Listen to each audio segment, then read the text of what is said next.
ಮೊಟ್ಟ ಮೊದಲು ಜನಶಕ್ತಿ ವೀಕ್ಷಕರಿಗೆ ನಮಸ್ಕಾರಗಳು. ಇವತ್ತು ನಾವು ನಮ್ಮ ಮೀಡಿಯಾದ ವತಿಯಿಂದ ಒಂದು ದಲಿತ ಎಂಬ ಪದ ಇವತ್ತು ಪ್ರತಿ ಬಾರಿಯೂ ಕೂಡ ಒಂದು ಚರ್ಚೆಗೆ ಸಿಕ್ಕಾಕೊಳ್ಳುತ್ತೆ. ಅದು ವಿವಾದಾತ್ಮಕ ಆಗುತ್ತೆ ಮತ್ತು ಅದಕ್ಕೆ ಸಮರ್ಥನೀಯ ಬರುತ್ತೆ. ಈ ರೀತಿ ಚರ್ಚೆಗಳು ಕಳೆದ 2 ದಶಕಗಳಿಂದೀಚೆಗೆ ಹೆಚ್ಚಾಗಿ ಆಗ್ತಾ ಇದೆ. ಇತ್ತೀಚೆಗೆ ಹೇಳೋದಾದರೆ ಆ ವಿಧಾನಸಭೆಯಲ್ಲಿ ಪ್ರತಿಪಕ್ಷದ ನಾಯಕ ಆರ್ ಅಶೋಕ್ರವರು ದಲಿತ ಅಂತ ಒಂದು ಪದ ಬಳಸಿದಾಗ ನಮ್ಮ ಮಾನ್ಯ ಸಚಿವರು, ಸಮಾಜ ಕಲ್ಯಾಣ ಇಲಾಖೆ ಸಚಿವರಾದ ಎಚ್ ಸಿ ಮಹದೇವಪ್ಪ ಅವರು ಆ ಪದ ಬಳಸಬೇಡಿ, ನಮಗೆ ಒಂಥರ ಇರಿಟೇಷನ್ ಆಗುತ್ತೆ, ಅದು ಕಾನೂನು ಬಾಹಿರ, ಅದು ಅಸಂವಿಧಾನಿಕ. ಅವರು ಮತ್ತು ಜಿ ಪರಮೇಶ್ವರ್ ಕೂಡ ಸಚಿವರು ಮಾತ್ರ ಅಲ್ಲ, ಅವರು ಬಹಳ ಪ್ರಮುಖವಾಗಿ ದಲಿತ ಚಳವಳಿಯಿಂದ ಬಂದಂತಹ ರಾಜಕೀಯ ವ್ಯಕ್ತಿಗಳಾದರೂ ಸಹ ಅವರಿಗೆ ಇರುಸು ಮುರುಸು ಆಗ್ತಾ ಇದೆ ಅನ್ನೋ ಒಂದು ಭಾವನೆಯನ್ನು ಎಕ್ಸ್ಪ್ರೆಸ್ ಮಾಡಿದ್ದಾರೆ. ಅಷ್ಟೇ ಅಲ್ಲ, ಬಿ ಟಿ ಲಲಿತಾ ನಾಯಕನವರು ಒಂದು ಹೆಜ್ಜೆ ಮುಂದೆ ಹೋಗ್ಬಿಟ್ಟು ದಲಿತ ಎಂಬ ಪದ ಬಳಸೋದು ಸರಿಯಲ್ಲ, ಅದು ಎಷ್ಟು ಅವರು ಮುಂದೆ ಹೋಗಿ ಮಾತಾಡ್ಬಿಟ್ರು ಅಂದರೆ, ಆ ದಲಿತ ಎಂದರೆ ತಂದೆ ಇಲ್ಲದವರು ಎಂಬ ಅರ್ಥ ಬರುತ್ತೆ. ಆ ರೀತಿಯೂ ಕೂಡ ಅವರು ಗೊತ್ತಿದ್ದ ಹೇಳಿದ್ದಾರೆ. ಕೊನೆಗೆ ಅವರು ನಾನು ಆ ರೀತಿ ಮನೋಭಾವನೆಯಿಂದ ಹೇಳಿಲ್ಲ, ಒಂದು ವಿಶಾಲವಾದ ಅರ್ಥದಲ್ಲೇ ಹೇಳಿದ್ದೀನಿ ಅಂತ ಹೇಳಿದರು. ಈ ಒಂದು ವಿಚಾರದಲ್ಲಿ ದಲಿತ ಅನ್ನೋ ಪದ ಬಳಸೋದು ಕಾನೂನು ಬಾಹಿರವೇ, ಅಸಂವಿಧಾನಿಕವೇ, ಅಥವಾ ಆ ಪದದ ಮೂಲ ಎಲ್ಲಿಂದ ಬಂತು, ಇಂತಹ ವಿಚಾರಗಳ ಬಗ್ಗೆ ನಮ್ಮ ವೀಕ್ಷಕರಿಗೆ ತಿಳಿಸ್ಕೊಡುವ ದೃಷ್ಟಿಯಿಂದ ನಾವು ಇವತ್ತು ನಮ್ಮ ಸ್ಟುಡಿಯೋಗೆ 2 ಗಣ್ಯ ವ್ಯಕ್ತಿಗಳನ್ನು ಆಹ್ವಾನಿಸಿದ್ದೀವಿ. ಮೊಟ್ಟ ಮೊದಲು ಖ್ಯಾತ ಸಾಹಿತಿಯಾದಂತಹ ಅರವಿಂದ ಮಲಗತ್ತಿಯವರು, ಇದ್ರ ಬಗ್ಗೆ ಅವರು ಬಹಳ ವಿಚಾರ ತಿಳ್ಕೊಂಡಿದ್ದಾರೆ. ಅದೇ ರೀತಿ ನಮ್ಮ ಮುಖಂಡರು, ಆತ್ಮೀಯರು, ದಲಿತ ಹೋರಾಟಗಾರರು, ಅಂಬೇಡ್ಕರ್, ನಮ್ಮ ದಲಿತ ಸಂಘರ್ಷ ಸಮಿತಿಯ ಅಂಬೇಡ್ಕರ್ ವಧದ ರಾಜ್ಯ ಸಂಚಾಲಕರು, ಅವರು ಕೂಡ ಬಂದಿದ್ದಾರೆ. ಇವರಿಬ್ಬರು ಕೂಡ ಈ ವಿಚಾರದ ಬಗ್ಗೆ ಬೆಳಕು ಚೆಲ್ಲಬೇಕು. ಮೊಟ್ಟ ಮೊದಲು ನಾನು ಕೇಳೋ ಪ್ರಶ್ನೆ ನಮ್ಮ ಸಾಹಿತಿಗಳಿಗೆ, ಸರಿ, ದಲಿತ ಅಂದರೆ ಒಂದು ವಿಶಾಲವಾದ ಒಂದು ಅರ್ಥದಲ್ಲಿ ನಾವು ನೋಡಬೇಕಾಗುತ್ತೆ. ಅಂದರೆ ದಲಿತ ಅಂದರೆ ನಮಗೆ ಕೀಳಿರಿಮೆ ಆಗ್ತಾ ಇದೆ, ನಮಗೆ ವಲಯ ಮಾದಿಗ ಅಂತ ಕರಿಬೇಡಿ, ನಮಗೆ ಪರಿಶಿಷ್ಟರು ಅಂತ ಕರೀರಿ, ಈ ರೀತಿ ಭಾವನೆಗಳು ನಮ್ಮ ದಲಿತ ಚಳವಳಿಯಿಂದ ಹೋದವ್ರಿಗೆ ಯಾಕೆ ಸರ್ ಬರ್ತಾ ಇದೆ? ಅದರ ಮೂಲ ಎಲ್ಲಿಂದ ಬಂತು ಸರ್? ಇದ್ರ ಬಗ್ಗೆ ನಿಮ್ಮ ಪ್ರತಿಕ್ರಿಯೆ? ಯಾವುದೇ ಶಬ್ದದ ಜೊತೆಗೆ ಅವಮಾನ ಅನ್ನುವಂಥ ಸೋಂಕು ಇರೋದಿಲ್ಲ. ಆ ಸೋಂಕು ನಮ್ಮ ಮನಸ್ಸಿನಲ್ಲಿರ್ತದೆಯೇ ವಿನಃ, ನಮ್ಮ ಮೆದುಳಲ್ಲಿರ್ತದೆಯೇ ವಿನಃ ಶಬ್ದಕ್ಕಿರೋದಿಲ್ಲ. ನಾವು ಅದನ್ನು ಆರೋಪ ಮಾಡ್ಕೊಂಡು ಬಿಟ್ಟು ಮೈಮೇಲೆ ಹಾಕ್ಕೊಳ್ತೇವೆ ಅಷ್ಟೇ. ಚರಿತ್ರೆಯಲ್ಲಿ ಸಾಕಷ್ಟು ಪದಗಳಿವೆ, ಬಳಕೆಯಲ್ಲಿವೆ. ದಲಿತರನ್ನೇ ಉದ್ದೇಶಿಸಿ ಮಾತನಾಡುವಂತಹ ಪದಗಳು. ದಸ್ಯುಗಳು ಅಂತ ಕರೀತಾರೆ, ಅಂತ್ಯಜರು ಅಂತ ಕರೀತಾರೆ, ಅಂತ್ಯವಸಾಯಿ ಅಂತ ಕರೀತಾರೆ, ತಿರುಕುಲತ್ತರು ಅಂತ ಕರೀತಾರೆ. ಚರಿತ್ರೆಯನ್ನು ನೀವು ನೋಡ್ತಾ ಬಂದರೆ ಈ ಶಬ್ದಗಳು ಏನಾಗಿವೆ, ಒಂದು ಶಬ್ದಕ್ಕೆ ಒಂದು ಇಂಥ ಸೋಂಕು ತಾಗಿದೆ ಅಂತ ಗ್ರಹಿಸಿದಾಗ ಇನ್ನೊಬ್ಬರು ಸಮಾಜ ಸುಧಾರಕರು ಬರ್ತಾರೆ, ಬೇರೆ ಒಂದು ಶಬ್ದವನ್ನು ಪ್ರಯೋಗ ಮಾಡ್ತಾರೆ. ಹೀಗೆ ಪ್ರಯೋಗ ಮಾಡ್ತಾ ಮಾಡ್ತಾ ಈ ಶಬ್ದಗಳ ರಾಶಿ ಎಷ್ಟಿದೆ ಅಂತಂದರೆ ಹನುಮಂತನ ಬಾಲದ ಹಾಗೆ ಬೆಳೀತಾ ಹೋಗಿದೆ.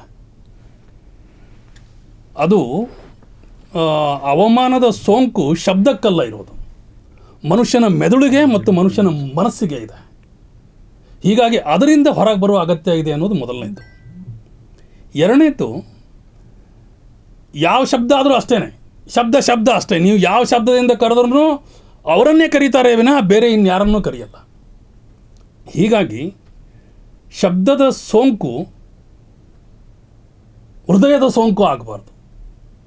ಆ ಹೃದಯದ ಸೋಂಕಿನಿಂದ ಎಲ್ಲರೂ ಹೊರಬರುವ ಅಗತ್ಯ ಇದೆ ಅಂತ ನಾನು ಅಂದ್ಕೊಳ್ತೇನೆ. ಮೊದಲನೇದು, ದಲಿತ ಅನ್ನುವಂತಹ ಪದ ಮೊದಲು ಈ ಶಬ್ದವನ್ನು ಬಳಕೆ ಮಾಡಿದಂಥವರು ಮಹಾರಾಷ್ಟ್ರದಲ್ಲಿ ಬಳಕೆಯಾಗಿದೆ. ಇದು ಜ್ಯೋತಿಬಾ ಫುಲೆ ಅವರು, ಸಾವಿತ್ರಿಬಾಯಿ ಫುಲೆ ಅವರು ಮಹಾರ್ ಅನ್ನುವಂತಹ ಶಬ್ದಕ್ಕೆ ಪರ್ಯಾಯವಾಗಿ ಈ ಶಬ್ದವನ್ನು ಬಳಸ್ತಾರೆ.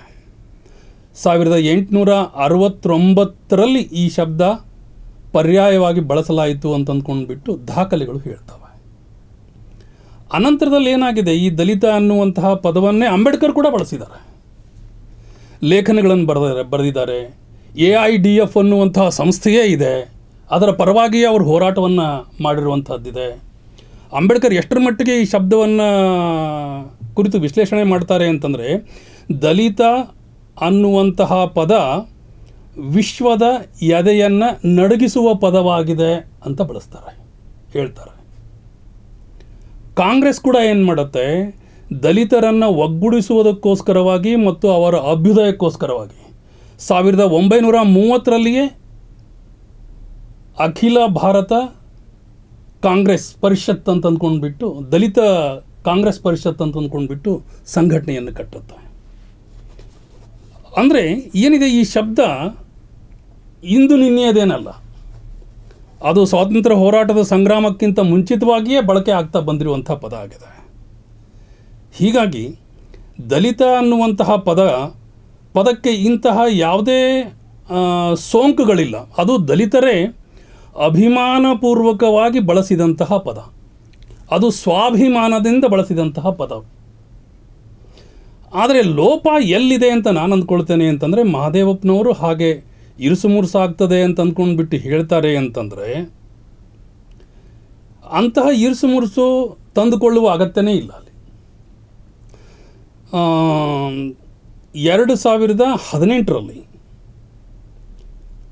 ಮಹಾರಾಷ್ಟ್ರದ ಹೈಕೋರ್ಟ್ಗೆ ಹೋಗ್ತಾರೆ. ಅಲ್ಲಿ ಆಕ್ಷೇಪಣೆ ಸಲ್ಲಿಸಿದ್ದೇನೋ ಕೋರ್ಟ್ನಲ್ಲಿ ಅಂತಂದರೆ, ದಲಿತ ಅನ್ನುವಂತಹ ಪದವನ್ನು ಪರಿಶಿಷ್ಟ ಜಾತಿ ಮತ್ತು ಪರಿಶಿಷ್ಟ ಪಂಗಡ ಅನ್ನುವಂತಹ ಶಬ್ದಗಳಿಗೆ ಪರ್ಯಾಯವಾಗಿ ಬಳಸ್ತಾ ಇದ್ದಾರೆ. ಹೀಗೆ ಬಳಸೋದು ಸರಿಯಲ್ಲ, ಬಳಸಬಾರ್ದು ಅನ್ನುವಂಥ ಒಂದು ಆಕ್ಷೇಪಣೆಯನ್ನು ಅವರು ವ್ಯಕ್ತಪಡಿಸಿ ಅಲ್ಲಿ ಹೋಗ್ತಾರೆ. ಮತ್ತು ಕೋರ್ಟ್ ಕೂಡ ಅದು ಸರಿಯಾದದ್ದು ಅಂತ ಅಂದ್ಕೊಂಡ್ಬಿಟ್ಟು ಎತ್ತಿ ಹಿಡಿದಿದೆ. ಇದರ ಅರ್ಥ ಕಾನೂನಾತ್ಮಕವಾಗಿ ದಲಿತ ಪದವನ್ನು ಬಳಸಬಾರ್ದು ಅಂತ ಇಲ್ಲ. ಎಲ್ಲಿ ಬಳಸಬಾರ್ದು ಅಂತ ಹೇಳ್ತದೆ ಕೋರ್ಟು ಅಂದರೆ ಅದು, ನೀವು ಪರಿಶಿಷ್ಟ ಜಾತಿ ಪರಿಶಿಷ್ಟ ಪದ ಅನ್ನುವಂಥದ್ದು ಸಂವಿಧಾನಾತ್ಮಕವಾದಂಥದ್ದು, ಆಡಳಿತದ ಕಡತಗಳಲ್ಲಿ ಈ ಶಬ್ದವನ್ನು ಬಳಸಬೇಕು. ನೀವು ದಲಿತ ಅನ್ನುವಂತಹ ಪದವನ್ನು ಅಲ್ಲಿ ಬಳಸಲಿಕ್ಕಾಗಲ್ಲ. ಯಾಕೆಂದರೆ ಸಂವಿಧಾನಾತ್ಮಕವಾದಂತಹ ಮಾನ್ಯತೆ ಆ ಪದಕ್ಕಿಲ್ಲ. ಸಂವಿಧಾನಾತ್ಮಕವಾದ ಮಾನ್ಯತೆ ಪರಿಶಿಷ್ಟ ಜಾತಿ ಪರಿಶಿಷ್ಟ ಪಂಗಡ ಅನ್ನುವಂಥದ್ದಕ್ಕಿದೆ.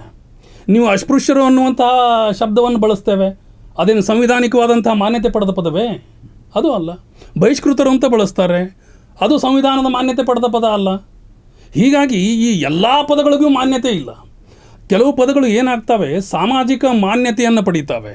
ಇನ್ನು ಕೆಲವು ಪದಗಳು ಸರ್ಕಾರಿ ಮಾನ್ಯತೆಯನ್ನು ಪಡಿತವೆ. ಸರ್ಕಾರಿ ಮಾನ್ಯತೆ ಪಡೆದಂತಹ ಪದಗಳಾಗಿ ಪರಿಶಿಷ್ಟ ಜಾತಿ ಪರಿಶಿಷ್ಟ ಪಂಗಡ ಅನ್ನುವಂತಹ ಪದಗಳಿವೆ. ಆದರೆ ದಲಿತ ಅನ್ನುವಂಥದ್ದು ಅದು ಜನಮಾನಸದ ಪದ, ಅದು ಜನಶಾಸನದ ಪದ. ಅದನ್ನು ಬಳಸಬಾರ್ದು ಅಂತ ಅಂದ್ಕೊಂಡ್ಬಿಟ್ಟು ಯಾರಿಗೂ ಹೇಳುವ ಹಕ್ಕಿಲ್ಲ. ಆದರೆ ಹಕ್ಕಿದೆ. ಎಲ್ಲಿದೆ ಅಂತಂದರೆ, ಸರ್ಕಾರಿ ಕಡತಗಳಲ್ಲಿ ಆ ಶಬ್ದವನ್ನು ಬಳಸಬೇಡಿ ಅಂತ ಹೇಳೋದ ತಪ್ಪಲ್ಲ ಅದು. ಮತ್ತು ಯಾಕೆಂದರೆ ಸಂವಿಧಾನಾತ್ಮಕವಾದ ಮಾನ್ಯತೆ ಪದಗಳು ಆಗಿರೋದ್ರಿಂದಾಗಿ ಅವುಗಳನ್ನು ನಾವು ಹಾಗೆಯೇ ಸರ್ಕಾರಿ ಪರಿಭಾಷೆಯಲ್ಲಿ ಬಳಸಬೇಕಾಗ್ತದೆ. ಮತ್ತು ಸರ್ಕಾರದ ಆಜ್ಞೆಯನ್ನಾಗಲಿ ಅಥವಾ ಕೋರ್ಟಿನ ಆಜ್ಞೆಯನ್ನಾಗಲಿ ನಾವು ಅನುಸರಿಸಬೇಕಾಗ್ತದೆ.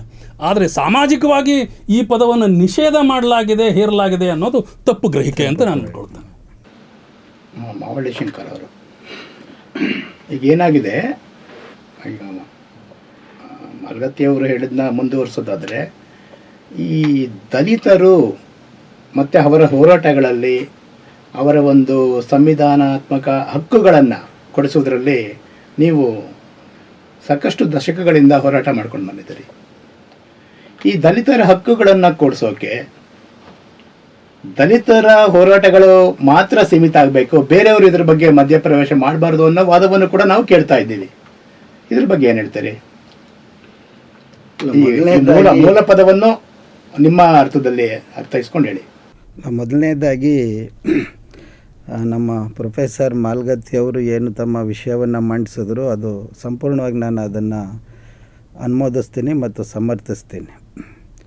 ಈಗ ಯಾವುದೇ ಒಂದು ಪದವನ್ನು ಆ ಪದಕ್ಕೆ ಒಂದು ಸೋಂಕು ತಗಲಿದ್ದಾಗ ಅದು ತನ್ನ ಅಪವ್ಯಾಖ್ಯಾನಕ್ಕೆ ಈಡಾಗತ್ತೆ ಅನ್ನುವಂಥದ್ದು ಸತ್ಯವಾದ ಮಾತದು.